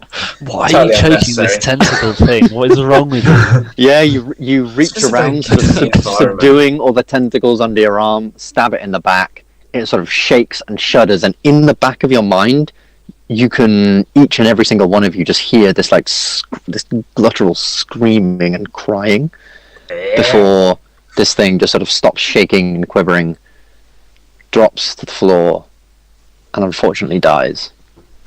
He should have left. I should have made him leave. Am I now out of being stunned? No, you got to make another saving throw. Make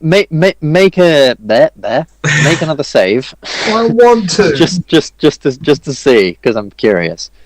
See how Gonna be a long one. it takes you. Oh! Hey, Hey, now you're out of it. what happened? What happened? Guys, I'm ready. Where did all these bodies come from? You know what you said about saving on the next throw, Matt? Oh, anyone?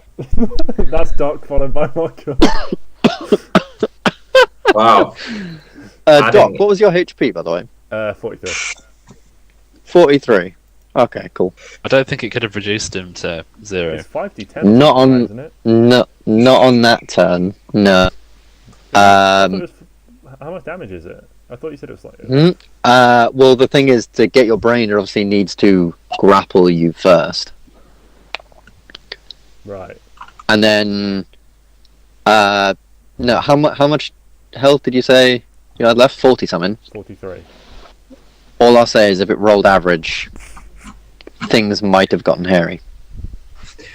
might have gotten hairy. I'm not saying whether it actually would have got you or not. I ain't revealing that shit.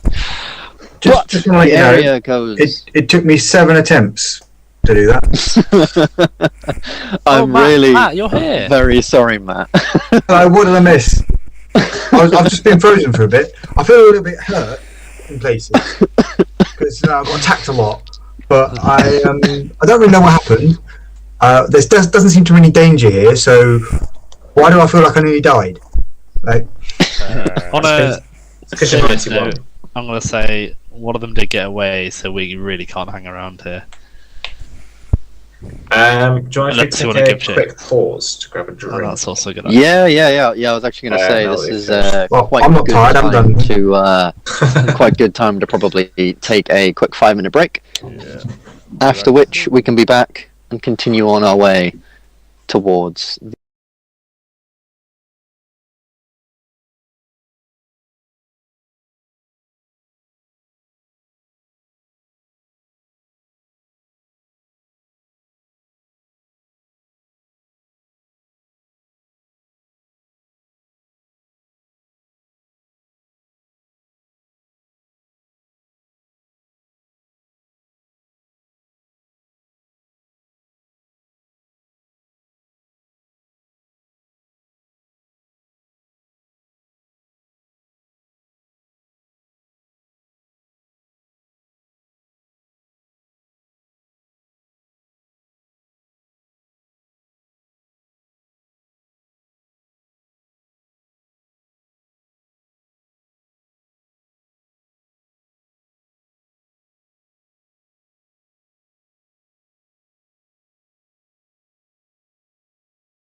Cool. Let's go. So, you finish off the fight. Mazzy manages to shrug off the effects of the stunned, and also this Durgar's body, as he drops dead, I forgot to say, has crumpled back down to its original form.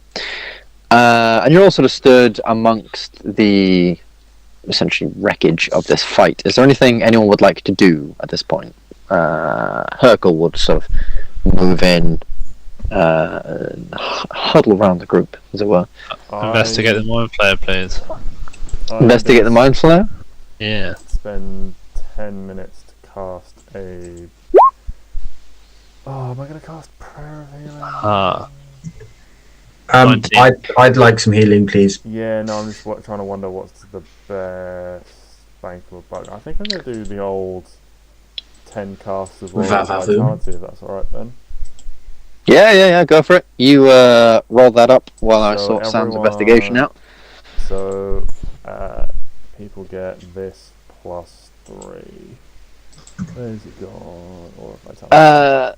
So Sam, you look down and investigate this mind flayer, and I think the only word that you or I can describe this thing as is alien. It's 16, Mazzy. Especially like how are you sort of investigating this guy, and what about it are you investigating? Next one's a Markle, so I'll do him. Just the anatomy, but also like I'm just trying to get a gist of how it casts its spells, if it's got anything valuable on it or anything like that. Okay, so I rolled a 19 by the way, not a 9. Yeah, so in terms of how it casts its spells, you can't see anything like a arcane focus. You can't see anything like like a components pouch or anything like that. And you can see the sort of big bulbous head, and Hercule sort of seeing you have a look around will sort of chime in and just what I tell you, goddamn powerful brains, fucking terrifying. It's a strange kind of guy. I understand now you're one of them wizards, right? Well, I don't know a lot about this, but I know that where they're from originally, they don't have the weave, the weave of magic to flow through everything. That's not there.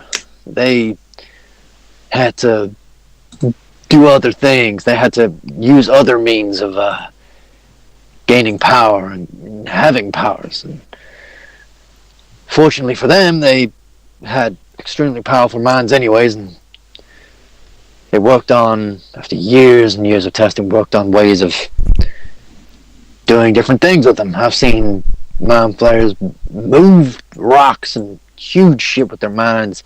I've seen them control people. I've seen them do all sorts of stuff. It's crazy. It's absolutely terrifying. It's they call it psionics. And after hearing some of this stuff, Sam, you become aware that you know a little bit about this, or something very similar. You got the cantrip Mind Sliver, right? Yeah.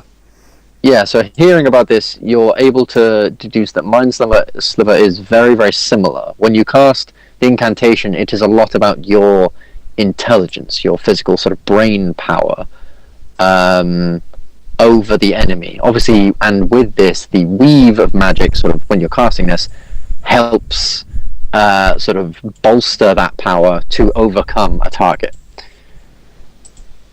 They, however, don't use the weave to bolster that power. They just, it is just more powerful. So that is when you're sort of thinking about this stuff, especially as a wizard, proficiency in Arcana, you can sort of think, so that is a form of psionics, but not in the sense that, so in a similar sense that's how it's sort of cast and things like that.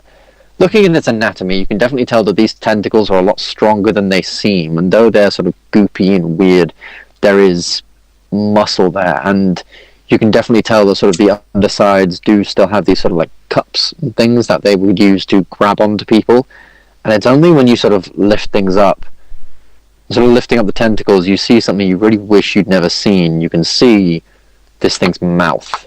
Underneath is this mouth that's sort of, the only way I can describe it, and it's going to sound really kind of funny, is like a butthole. Right? It's very, very small like this. They all look super shocked then all the time. It's this tiny little thing like this, right? But then you can assume that when someone gets around, and as you're sort of looking at it, and this thing is sort of wilting and dying, this sort of hole has receded, and you can just see this circle of teeth. These extremely sharp, but also quite small teeth. Everyone watched June. No. I haven't seen it, but I know what you're on about. Pirates of the Caribbean. Yeah, Kraken mouth.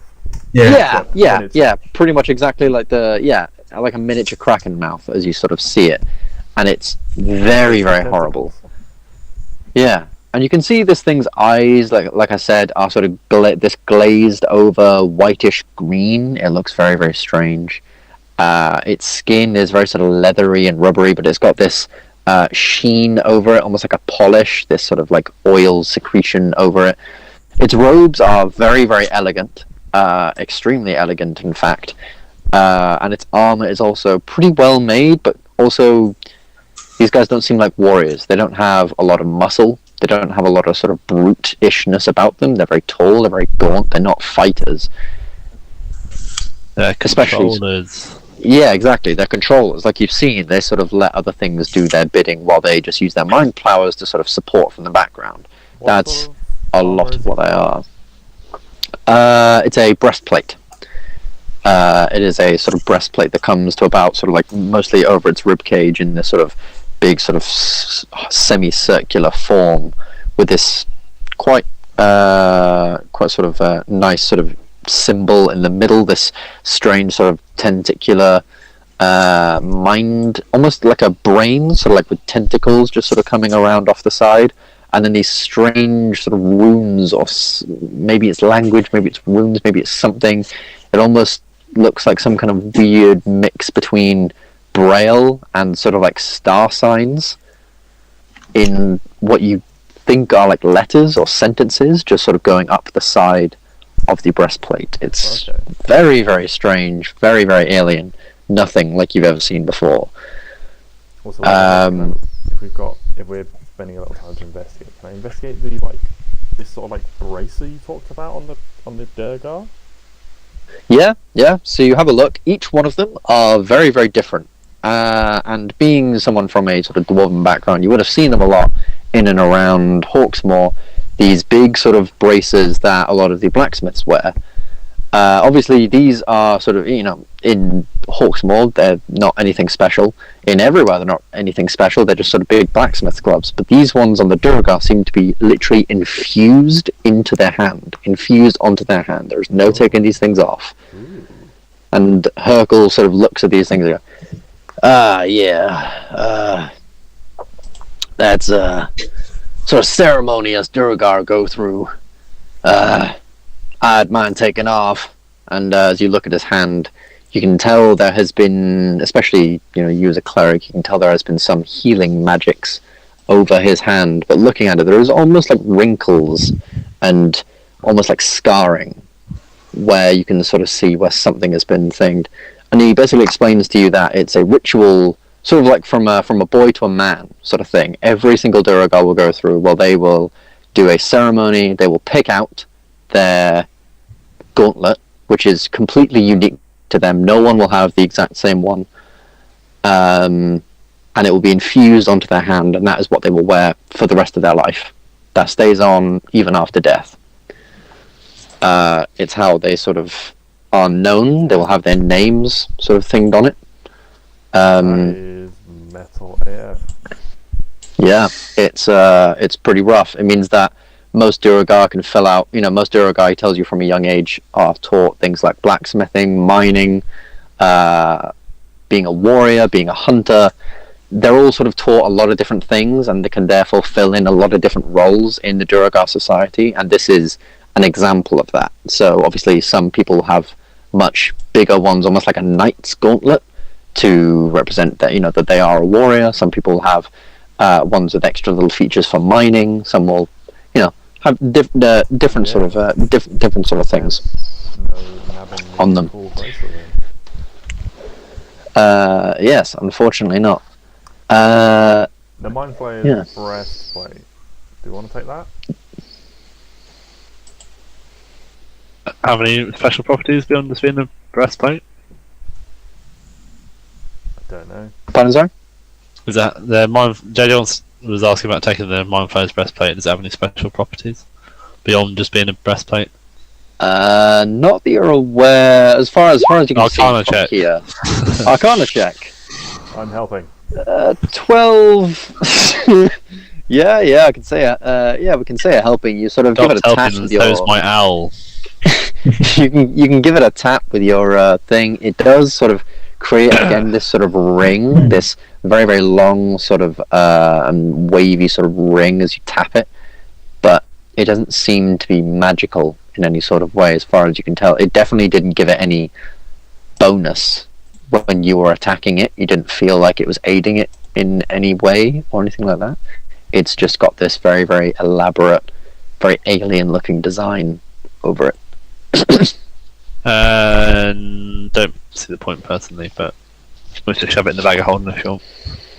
Yeah, I mean it might be worth something. Get melted down. Yeah, sounds good. In which case, We move on. is there anything else We've anyone wants to do? got one guy who's run off who knows exactly where we are. So We need to chase Yeah. him, don't we? So.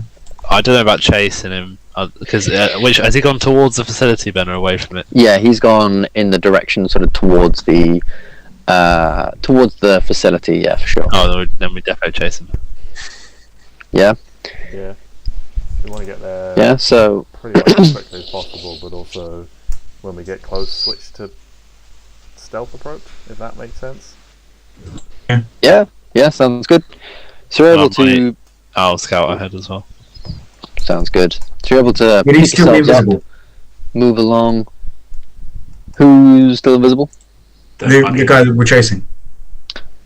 I'm thinking of Sam's bird. Can't talk about losing like that.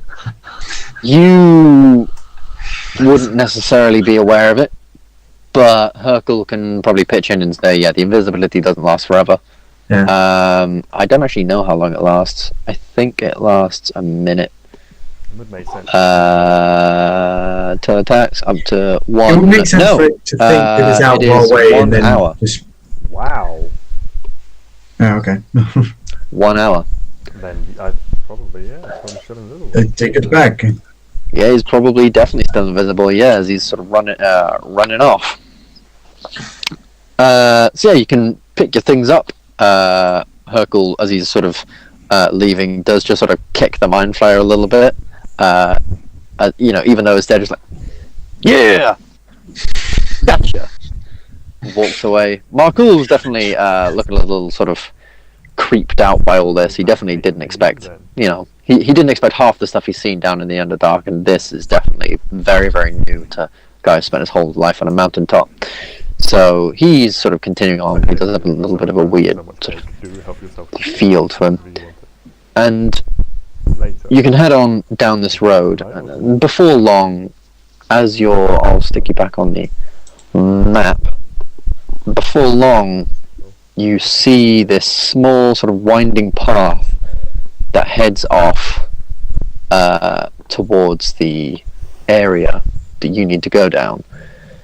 The path isn't paved like the others, though it has been trodden on a couple of times, you can guess, fairly recently.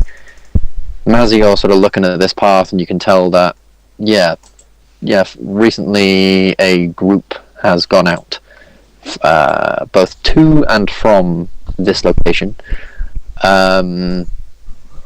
You can see sort of just a little bit down this path, there are these metal sort of rods sticking out of the ground, and in these glass cases upon the metal rods there are more of these crystalline sort of glowing rocks that are there that help light the way as you're able to go down. Is there anything you would like to do before you head down this path? I don't really think there's anything more I need to investigate because I know it all. So no. Yeah, that's fair. Do we want to approach stealthily? Yeah, shall I pass without trace? Pass without trace lasts a minute, and you're still a fair. Only a Like you're minute? still sort of just. I'm sure it's Is it more an than a hour? minute. Oh, if it's an hour, then yeah, it probably would be worth it. Yeah.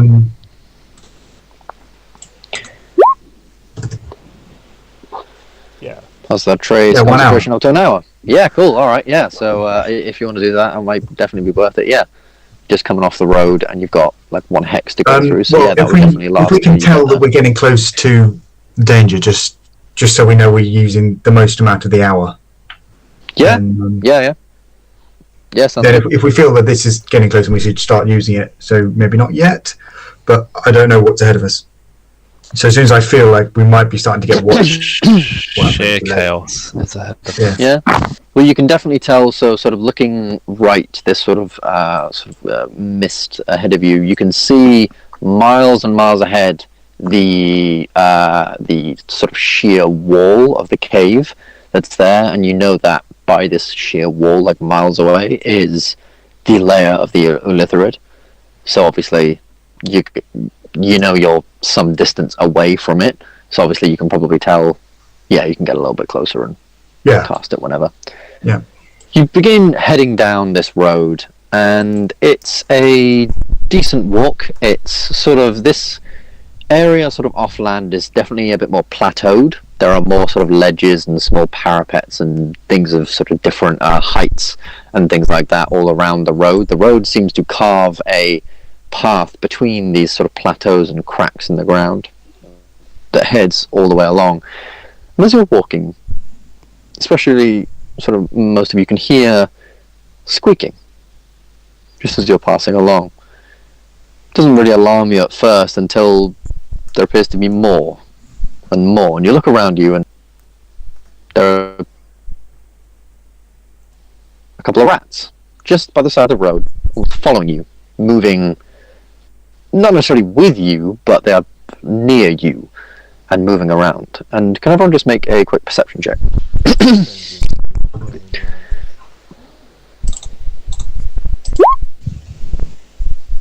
Oh, very nice. Oh, I'm not having a good day. It has not been your day, has it, Mazzy? No. This is unfortune. Yeah, so definitely. So most of you are sort of keeping a watchful sort of eye around the place. Especially sort of Mazzy and Gylndan are sort of more careful of the surrounding area. Whereas the rest of you are looking at these things and you're realizing that these are no normal rats. There is a very small glow off of just a few of them within the packs that are beginning to gather around you. And as you're looking at this glow, and they briefly stop to sort of look up and sniff the air, you notice that literally just around their skull, in a perfect circle, there is no skin and there is no skull, and you can literally see these things' brains Right, we've been spotted. glowing about the place. They're sort of chittering and moving around with you, and it seems that these two sort of groups have formed, or rather this one group have formed and there's just like one or two on the side that slowly seem to move across the road, and it forms this almost swarm of them. And as they look up towards you, sort of sniff the air, one of them, even Oramis, sort of just glares sort of right into your eyes. You sort of lock eyes with it briefly before immediately they begin to scamper off towards this small plateau. We can see a tiny little crack in the wall, and they sort of run up and scamper towards this crack. They all sort of stop just before the crack and turn. And could everyone please make me a wisdom saving throw? Oh dear. Hey, I rolled well for once. Oh, actually, it's in my book. It's in my book. Oh, for fuck's sake! I don't think I've ever rolled a good wisdom save, and I've got a fucking +8. But if you Imagine how look bad it at could've that, JJ, it goes from the person with the lowest modifier rolls the highest, and it goes down progressively. So the next the next worst modifier is the second highest roll, and then I've got the next best one, and then you've got the best one, and you roll, and then Mark will just do Markle things. All right. So, can everyone who failed, so that's everyone who rolled below a 13, roll roll me 1d10. Oh, I can't wait to age again. Not on the D10. Oh. Doc followed by Markul. All right. So, Gylndan, roll me a d4 for me. 4. This is stupid because I should have assigned people to these rolls. Okay, you're gonna roll another one in a minute. Oramis, you're 1. Mazzy, you're 2. Doc, you're 3. Markul is 4. Roll me another d4.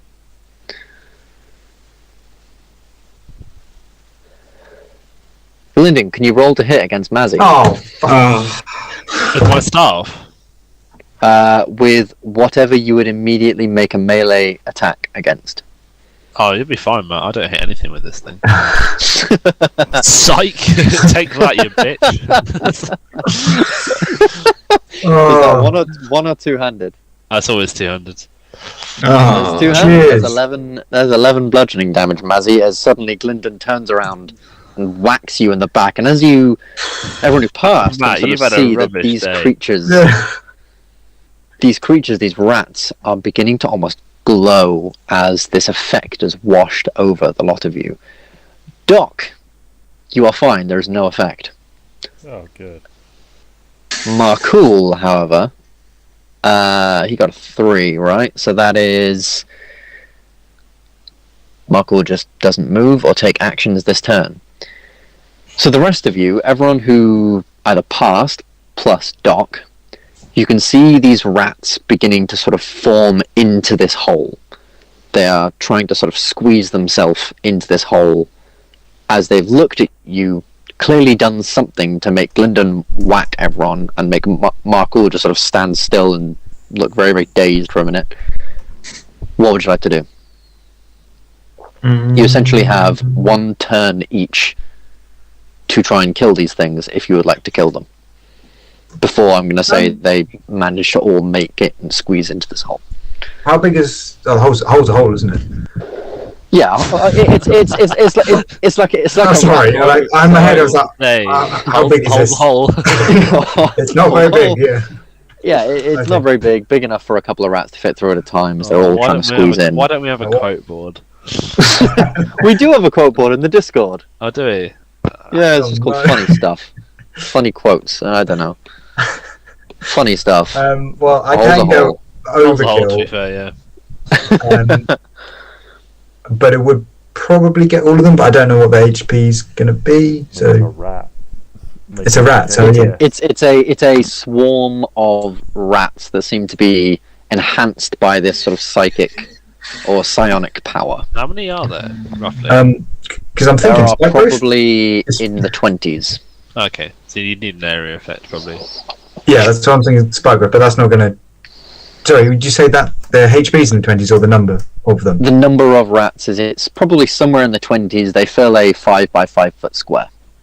Okay. They're They're all HP trying won't be to in the file 20s, into but- this. I think I'm going to just cast spike growth on them all. Ooh, naughty. Cast spike growth on them all. All right, sounds good. So you begin to cast spike growth on the area, slowing each one of these things down by quite a bit. What are the effects of spike growth again? Can you just put it in the chat? Yeah, well, It's like 2d4 per 5 foot of movement. Yeah, 2d4 Yes. per 5 foot of movement. All right. So you begin to cast spike growth. Is that just on Nine. areas that you can see, or is that literally anywhere in an area? Because anywhere in an area could technically count as inside the hole. I as would well. have assumed That it was is- everywhere in the area, but it's not like it's a dome, is it? So 24 Everywhere radius on centered that- upon a range. The area becomes difficult terrain when a creature moves I'm into pretty certain the it's- area. There is a circular of 20-meter radius, and wherever on the ground in that area is spike. I'll tell you what. If it's up the hill, it goes up the hill as well. Yeah. Okay. So roll 2d4 for now. As they are moving. Yes, that's better. Big roll. I mean, I don't think that's going to kill them, but It's a load of dead rats. I hope I it's going to kill them. can't see that roll, whatever it's roll, It was a 7. but I'm assuming it's very good. 7. Nice. 4 and a 3. I've lost my pen. This isn't good. Where did my pen go? Bastard pen! Found it. Alright, so we'll say, because you cast Spike Growth and it makes it difficult terrain, everyone who has not failed their save gets 2 actions to try and kill these things. So, 7. Good job. You deal 7 damage as these spikes sort of form out of the ground, slowly just piercing a lot of these rats, and sort of making the area extremely sort of hard for them to move across and cutting many of them down and hurting them. Who would like to go next? Did you say that some of them were glowing? Like, Pretty much all of them now are glowing from the literal brain Juices. like from where you can see their brains, essentially. Who would like to go next? You got Oramis, Doc, and Mazzy's just had his go.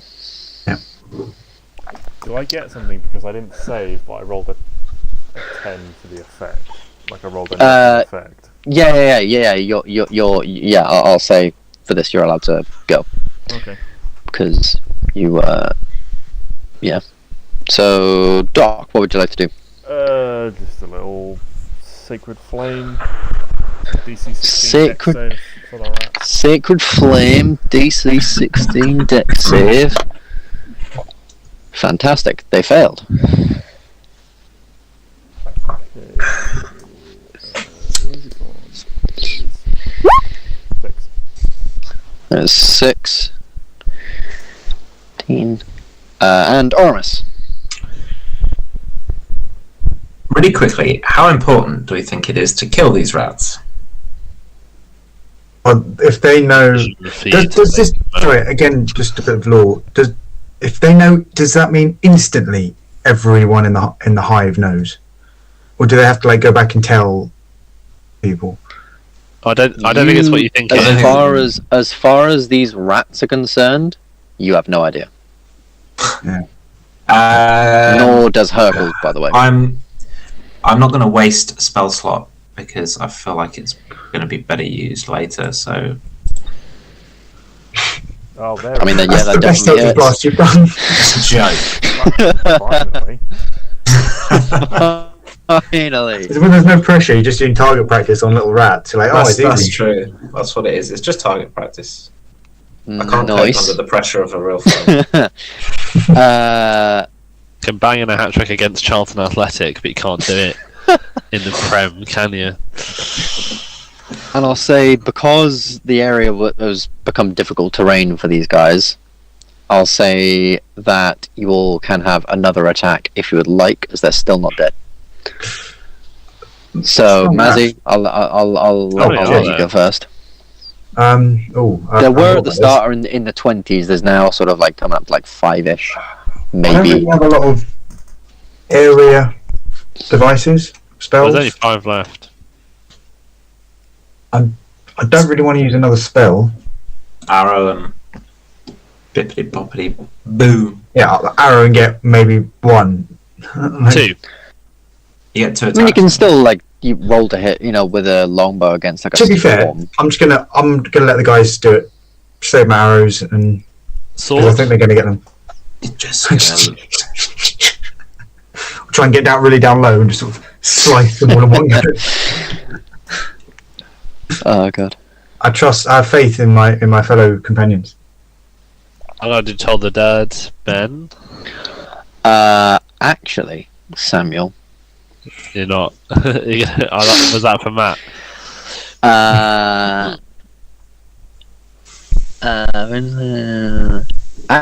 Actually, Sam, can you roll me another d10?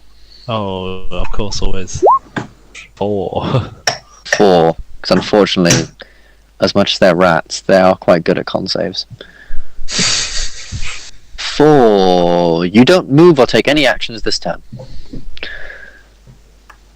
So no, you don't toll the dead. I'm very sorry. It's alright, it was a lovely roll as well. I know. That's... Oh, fuck, that's 20 damage off a cantrip. That's really fucking good. So Mazzy, you're not doing anything. Oramis, is there anything you'd like to do? Unfortunately, that one... Fuck, still does hit, yeah. See, watches Mazzy, this... I'd faith. welcome. So you watch as obviously these spikes have come up and taken care of many of them. Doc's sacred flame has come down and burned a lot of them. And finally, Oramis, with his eldritch blasts, has sort of just taken care of the rest. And with this sort of final 1 or 2, just managed to blast. And the sort of eldritch sort of splash effect of this blast has managed to take care of the last 1 or 2, leaving, as far as you can tell, all of these rats dead.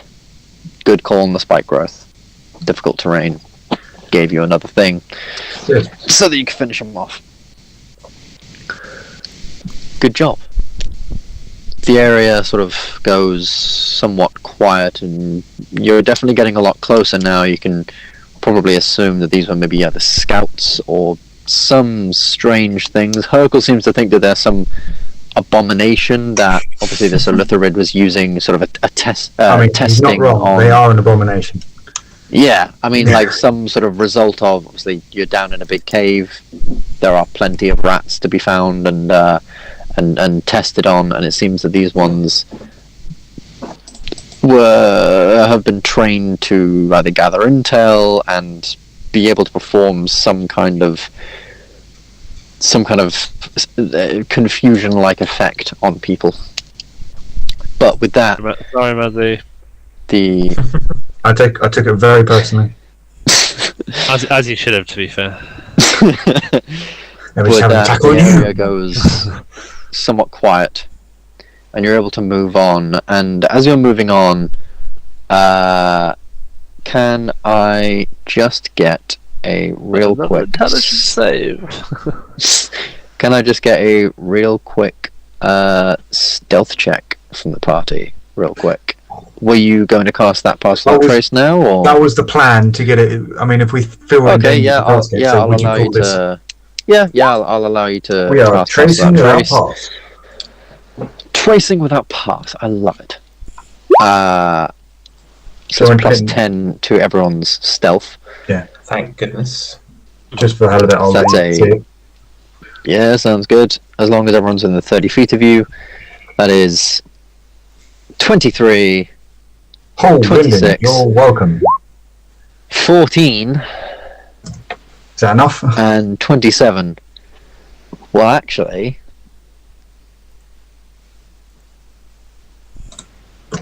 yes, I actually believe it is, looking at the stat blocks of a lot of things. You passed through the following two. They all count.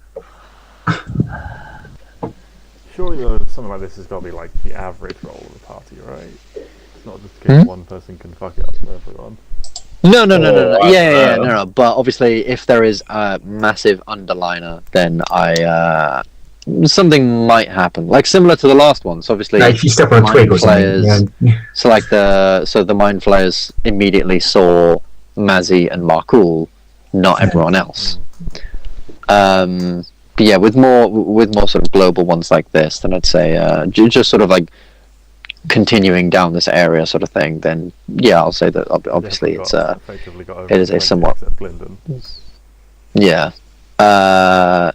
So obviously everyone's doing pretty well. Gylndan is ruffling around sort of with his pack and with the spell book, making sure things are sort of ready as he's preparing for the probable fight that's about to come. But Markul's able to sort of shut him up. Oi, do that, demon! Come on! shut them up and get you on going. I'm And taking stealth advice from you, my friend. Hey, I'll have you know, I'm the stealthiest man you ever did see. I fly like a bullet and I sting like a bee. That's not stealthy. What's a bullet? We have Oh, no, we do have guns in this. We do have guns in Oramis this. has a gun. Yeah, we do have guns. Oramis literally Sorry. has a gun. Don't Yeah, don't yeah, say gun though. Luke, can you please just take your gun out and just shoot Matt in the foot? Sorry. Completely ruins all the stealth. Matt, Yeah. you tried to nick some guns. Way Oh, I back did, when. didn't I? Yeah. Yeah. That went so That's did. when we didn't know what possible That trade was- did, and you just allowed me to walk straight past some guards and straight back. Like, No, you almost walked straight past some guards, and then you just immediately got seen because obviously you've got a gun round your arms. but I had the guns, and I passed that trace. I went out through the guards on the gate, hit them, and then came all the way back without the guards on the gate seeing. No, I remember. Yeah. I remember now. But yes, and as you're able to as you're all moving forward, you eventually sort of come within range of this rather daunting-looking area built into the cliff face of the wall.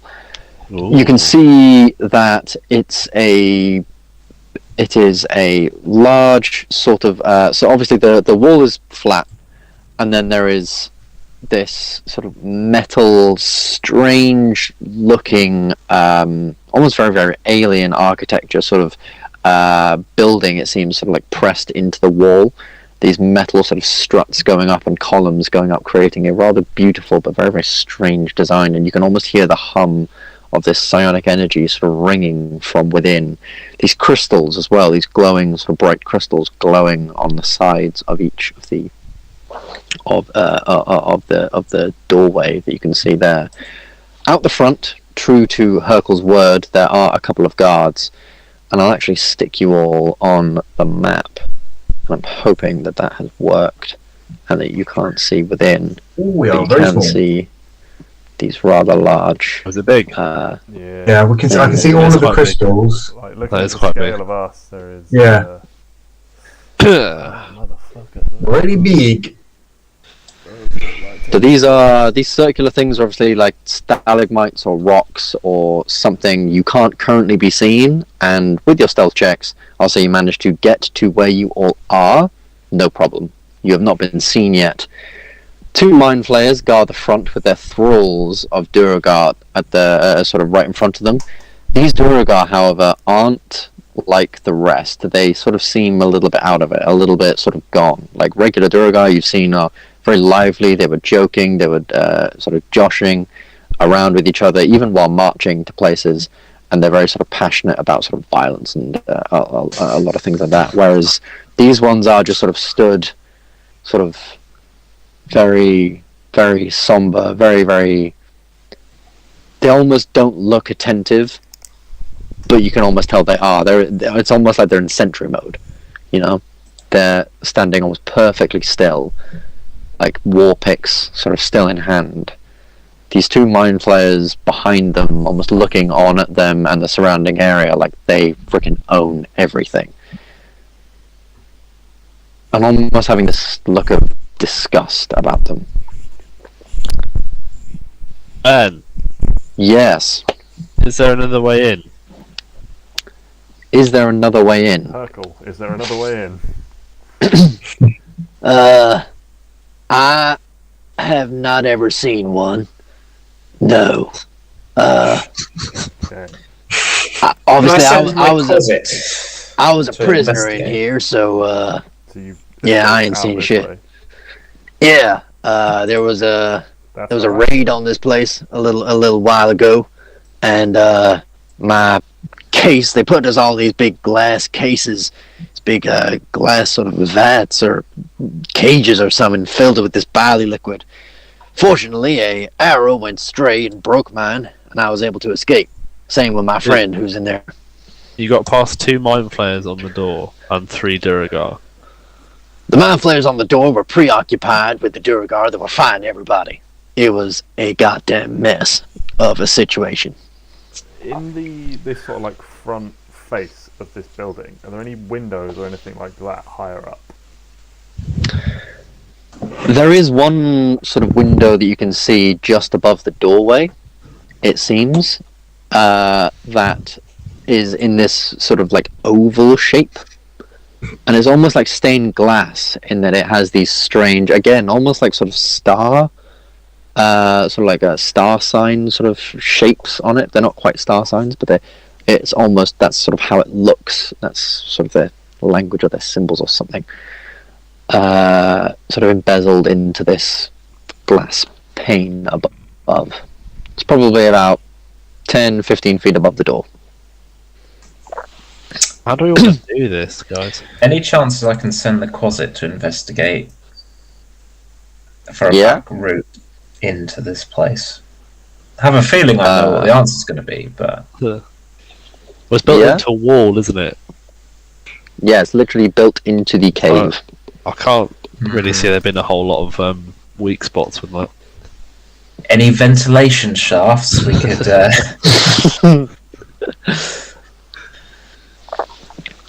I mean, yeah, you can send out your Quasit, you can make him visible, you can make an investigation check on behalf of the Quasit. I do the same with my por favore. Yeah, of course. Guessing it, just a straight D20. Yeah, just a straight D20, and then whatever their... If it's investigate, whatever their intelligence modifier is on top. Oh, shit. It's perception. Perception. Then whatever their wisdom modifier is, or perception modifier is, or whatever on top. Okay. Wisdom 0, so 17. Oh, 17. 17. So obviously you get your owl out, and your owl can't go visible.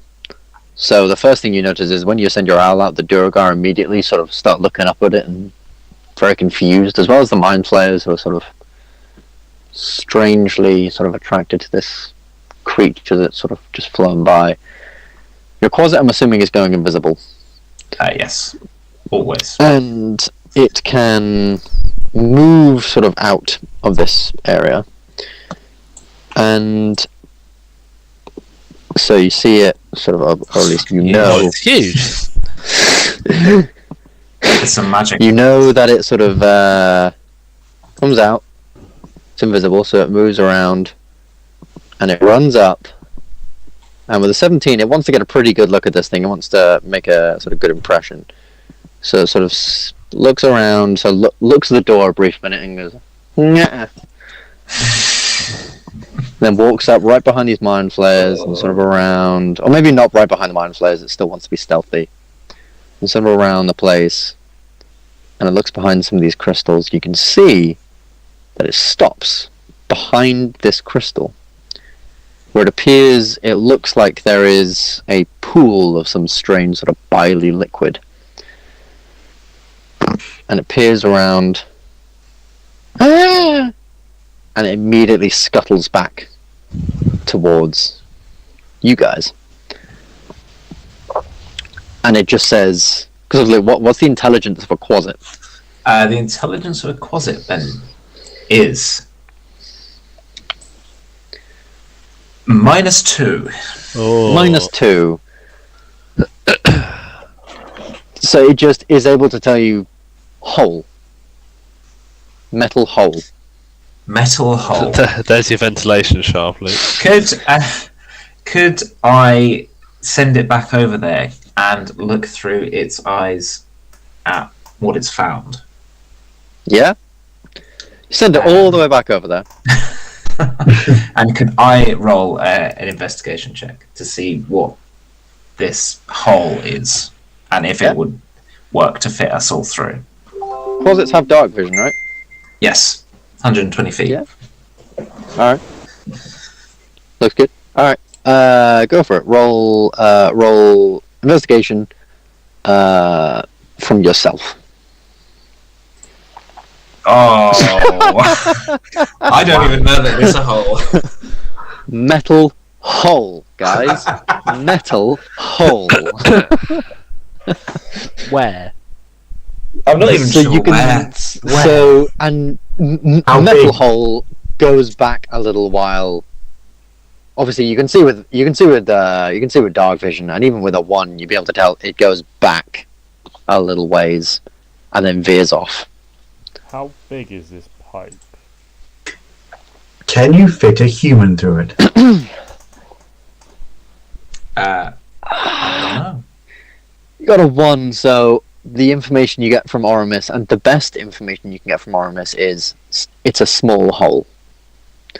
He wasn't able to do any calculations in his head briefly of how big that is, so the only information you have to go on is it's a small hole. So how do we get there without being spotted? How tall's this wall?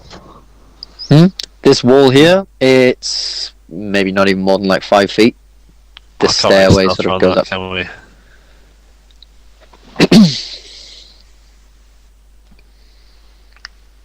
Can we lure them away with an illusion, Gylndan?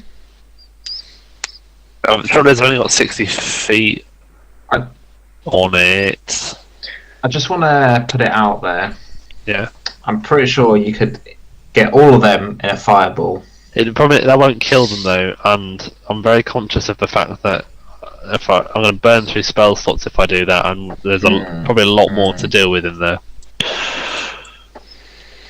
I think where we can, we should try and be stealthy. But this seems like a bit of a dead end unless we blitz them at the door. Have you got what's that? Have you got that? What's the spell? The colourful magical thing. Pattern. Hypnotic pattern, because you hypnotic pattern them so that we could. I could get past. Possibly get all of them in hypnotic pattern, but I mean they've still got to do a save. I know it's the same thing with the spell, with the spell slots. I could make one of them fail. Yes, try your spells. Oh, they also probably know we're here.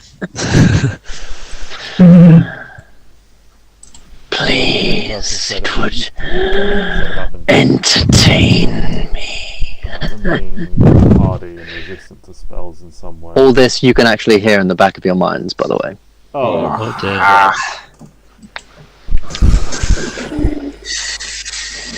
So they don't know you're here. You have the upper hand. Oh, who is this? Hello? Caller ID. How did you get this number? I'm saying it in my mind. To find out. Okay. So it's not the people on the door. They don't know we're here. What do you want to do, chaps? We can blitz them, and I think we can take them, but it's just a matter of then also having to deal with what's inside, being depleted. Yeah, I mean, is it totally out of the question that with +10 to stealth, we could literally just walk along this far edge here? If we walk in their line of sight, they still see us. Could we distract them as we walk past with a minor illusion or something? Oh, are we going for the vent? Well, just if we are. So Okay. that seems like the easiest way I could try to and make not it. have to fight. Minor illusion does sound as well, so I could try and pretend there's like a knock on the door from the inside, and that would attract their attention. I'd have thought, but it's just how long that captures their attention for. Yeah. We'd have to move very quickly and very stealthily to get over there. And if any one of us fails, I think we're into combat anyway. So Yeah, we have to go as a group if you want my Pass Without Trace to continue to work. that's true. If I can avoid getting hit, I can get a much better use out of that aura to protect us from the mind flayers if it does get into combat. Okay, do we want to try a knock on the door? Is it going to send all of them or just one of them though? Probably just one. You need something big to distract. Well, if you made an explosion over the opposite side, or like a large sound. Yeah, but they're still going to be coming towards us pretty much. They might see us from there. No, but not if they go doors there, are because locked, we're behind. I can make it burst open, and then Gylndan Ooh. can minor illusion someone running inside, as if someone popped out of invisibility, ran inside, and then disappeared. They all might try and chase that person. Then we get past. Do we know them, that distracted, and then they'd come Mind up Flayers close. Mind Flayers and Duragar are kind of at locking heads, aren't they? Yeah. Well, Hercules They is seem to be. Yeah, they're not. From what you could tell from what Hercule has told you so far, Mind Flayers definitely tend to prefer the Drow as in they see the Drow as more of an equal, and the Yeah. Duragar as more of henchmen. Okay. So Sort I of think thing. if I was the minor illusion of Duragar shouting for Duragar running in, that would probably capture their attention. something like that. Yeah, should we give that a go? Okay. So I'll Yeah. use thaumaturgy to, if the door is unlocked, it's only if the door is unlocked this will work, to try and make the door burst open. Yeah. You want to all get into a position a bit closer to just run across? We're going straight for the vent, yeah? Mhm. Okay. We'll probably want to get a bit closer then. So you, obviously, Doc, using thaumaturgy, you're able to sort of magically sense the doors is actually unlocked, it does seem. And with a very, very sort of quick flick of your wrist, the door slams open, the side of it sort of smacking against the hard sort of metal outer exterior of the thing, giving this ringing noise, and pretty much all of them immediately sort of turn around to have a look at this door. For Duragar! Yeah, and then you cause this minor illusion, this very small Duragar. I'm imagining just similar to how you've seen Duragar before. It's Hercule to a T. It's Hercule to a T. Yeah. Right, yeah. So he's even got does he even have the brand on his face? Yeah.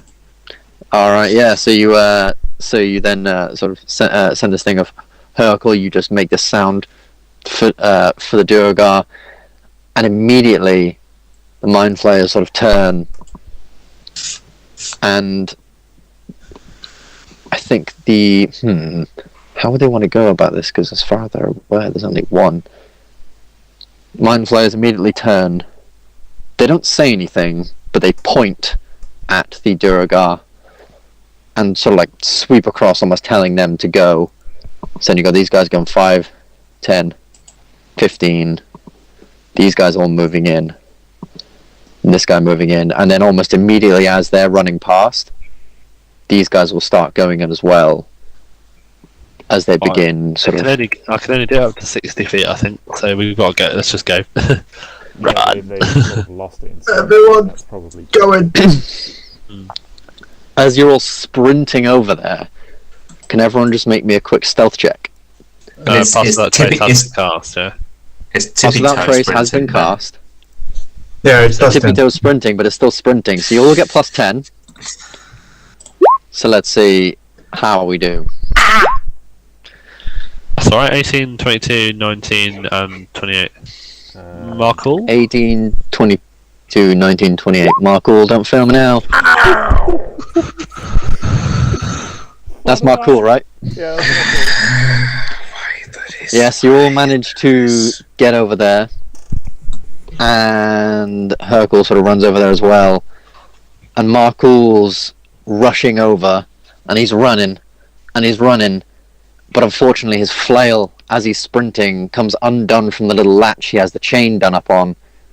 That falls. That trips him up. He falls over, sort of just on his knees. And just as he tries to recover, this Mind Flayer turns. Its tentacles sort of shrilling. And you can just hear this voice in Markle's head. You guys obviously can't hear it. The voice just goes off Markle's head. Markle's like, shit. And he will just start pegging it down this way. And he gives a brief look back to you guys to sort of just like go kind of thing. What's this thing like? Can we get in it quick?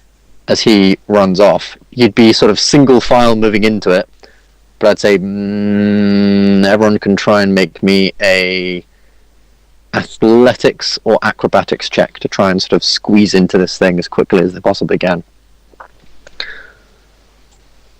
That's a good start, Oramis. Keep it up, boys. Keep it up. So was it strength or athletics? Sorry. Athletics or acrobatics. To try and right. sort of get in and squeeze into this thing before you can move. Gylndan. Gylndan. So I imagine if I went in second, I imagine Matt is just ploughing into my arse. Yeah, it's another good thing. What order are you trying to go in at? Okay, I think technically I'd have gone first because I would have been round the corner casting the illusion. It's a good point. Or would I have been first? Or would you go last? I don't know. Because you're casting the illusion. I guess maybe last. Last or first. We'll go last, actually. Last. So everyone else, because everyone rolled decently well. Doc, where were you in all this? Well, I was casting thaumaturgy, so it probably would have been like effectively like on Gylndan in terms of running.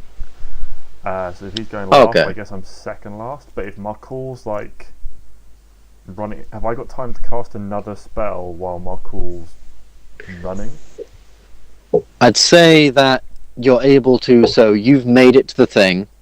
With a 12, I'd say you just managed to sort of slide in and squeeze sort of through. Yeah. And as you're sort of going in, maybe that's why Sam rolled so low, is because you've turned and seen Markul briefly running away. So I'd say with Gylndan stumbling or whatever he's doing, or whatever he's done to slow his progress a little bit, I'd say you have time to cast a spell. Okay, is Markul within 30 feet of the pipe? 5, 10, 15, 20, 25, 30. No, he is not. Bollocks. Well, that doesn't matter then. I can't do anything for him. How did Hercule roll for the acrobatics? He actually didn't roll for the acrobatics. I completely forgot about Hercule. He has a better dex than he does strength, so he'll roll acrobatics. And he'll get a 6. Good job, fucking Hercule. So Hercule probably would have gone... I'd have said Hercule would have gone probably just in front of Doc. He seems to have obviously bonded over Doc with his brand and everything, but also wanted to stick by some of the more weighty characters. Weighty as in armoured. So he's... Yeah, so he's probably so Oramis, Mazzy, you guys have all... You two are in. You two are in this pipe. They don't know you're there. Doc, you're in the pipe, but haven't moved yet. You're just sort of at the back. Hercule and Gylndan, so, you know, you two are effectively sort of in this pipe. You guys are able to go in. Doc, you are just at the entrance. The Quasiton is just over there. Doc, you're essentially in the entrance of the pipe. Gylndan, you're just behind him, and Hercule is about here, fumbling around, just at the entrance, sort of just trying to fumble in. Probably with your 2 fails, I'd say a little bit of noise was made. Definitely, probably would slow your progress in a little bit. So this is a make or break situation. You got to decide now: are you going in or are you out? I'm gonna try and go in. You're gonna try and go in. What are they looking at me? The mind flayers? They are both and all looking at Markul, the one who failed a stealth check. Okay. Do I have time to do another minor illusion as I'm going in? I mean, I still have my parcel of that trace, so movement and things, you would still be... I'd say, yeah, movement and stuff, you guys are still pretty stealthy. It's just sort of how So they quickly don't- you so are they don't able to know we're here. transfer.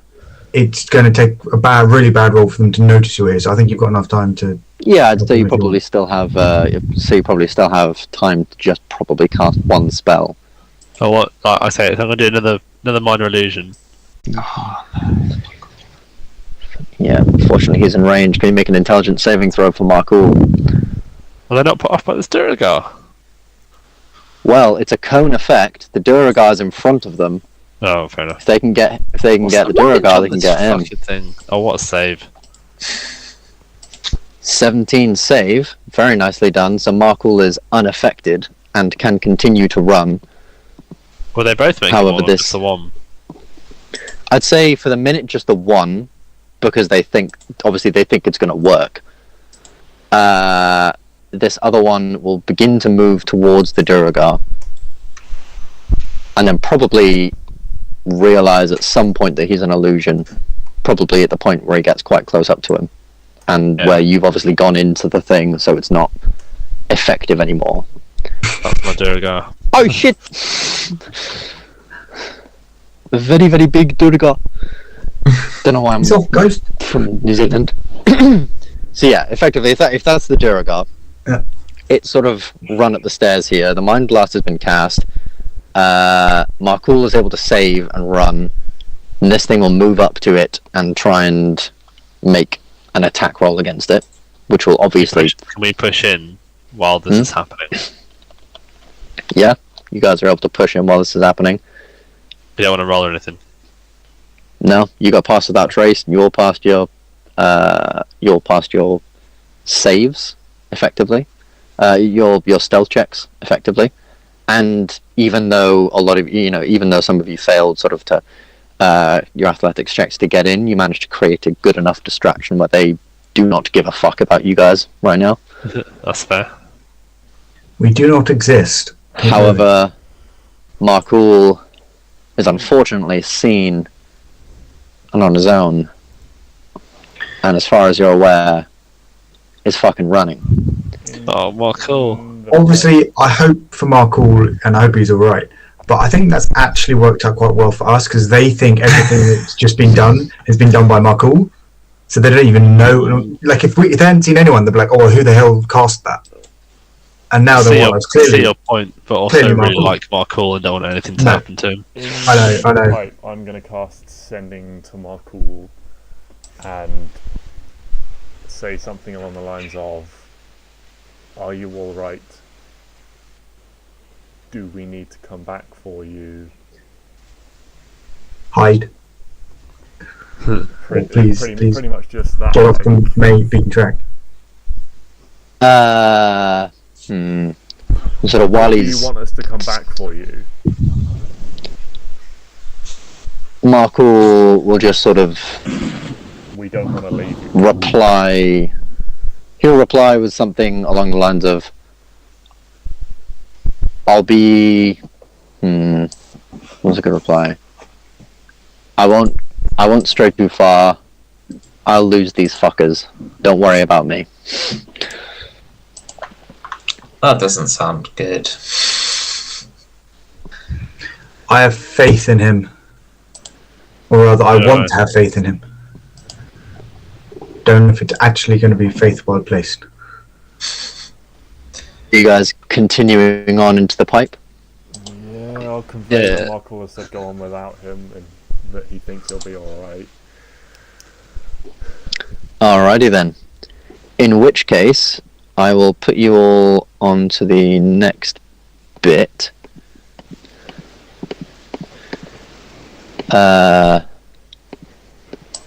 Let me just...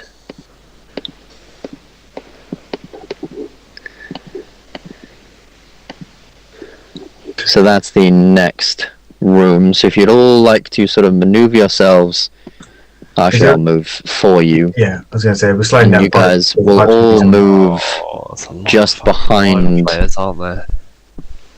You guys all just move behind this this big, and it is exactly as Hercule described. These huge sort of cylindrical glass chambers, almost filled with this green, biley, very cloudy liquid. You can hardly see what's inside. Like you really sort of can't see what's inside. Just whatever it is thick and it's viscous and it's sort of bubbling in places. And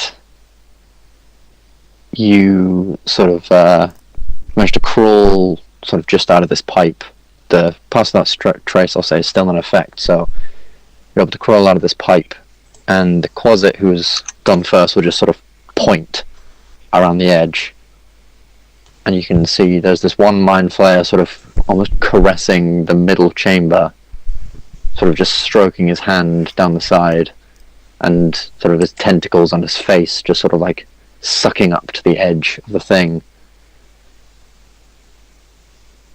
And you just hear Sounds this like voice. a weird guy. And you hear this voice within just saying, "No honor among thieves." Tell me, have any of you ever heard of a scion troll? And with that, we'll call this week's session. A what? Ba-na-na! A what? What did you say? Sorry. A scion troll. No. Oh. All I'm saying. Actually, rather, I'm going to retcon that. He's probably going to say, "Have you ever wondered what happens when you put psionic energy into a cave troll? Let They have me a cave show troll." you." And just as he finishes saying, "Let me show you," you'll just sort of begin to hear whirring and something happening from within these metal chambers. And that's what we'll call the session. Lush. That guy needs an inhaler, man. He does need an inhaler. This man needs some Lemsip, stat, hot toddy. Fucking... Get this man to a hospital! God damn! Markul on his own. I Have to know. figure out what happens to Markul. He's dead. Or he's going to be used as bait. One of the two. You never know. The boy's fast, he can run. He's He a can chunky run. boy. He can indeed run. Unfortunately, Run, boy, he's- run. Can he outrun World is not meant for everything? you. Though? Run, boy, That's the run. issue. Yeah, that is a bigger issue. Also, excellent song. Hope you all enjoyed this week's session. Hope you're looking forward to next week. Yep. I certainly am. Looking forward to fighting up against some man flayers. Meeting up in person next week. Next week, I believe we are, as I start work on Monday, and will potentially still be around. I actually don't know my schedule next week, when I'm in work, when I'm not, when I'm doing whatever. I need to find that Okay, out. we don't have to. So, I thought we'd already agreed we were going. Well, yeah, so I believe I'm still probably going to be at JJ's on the Wednesday.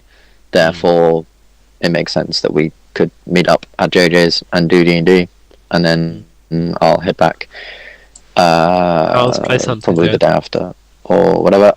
Yeah, good. So we've signed off most, if not everything, on a place. Like, we paid the holding fee and everything like that, and nice. it's gone well.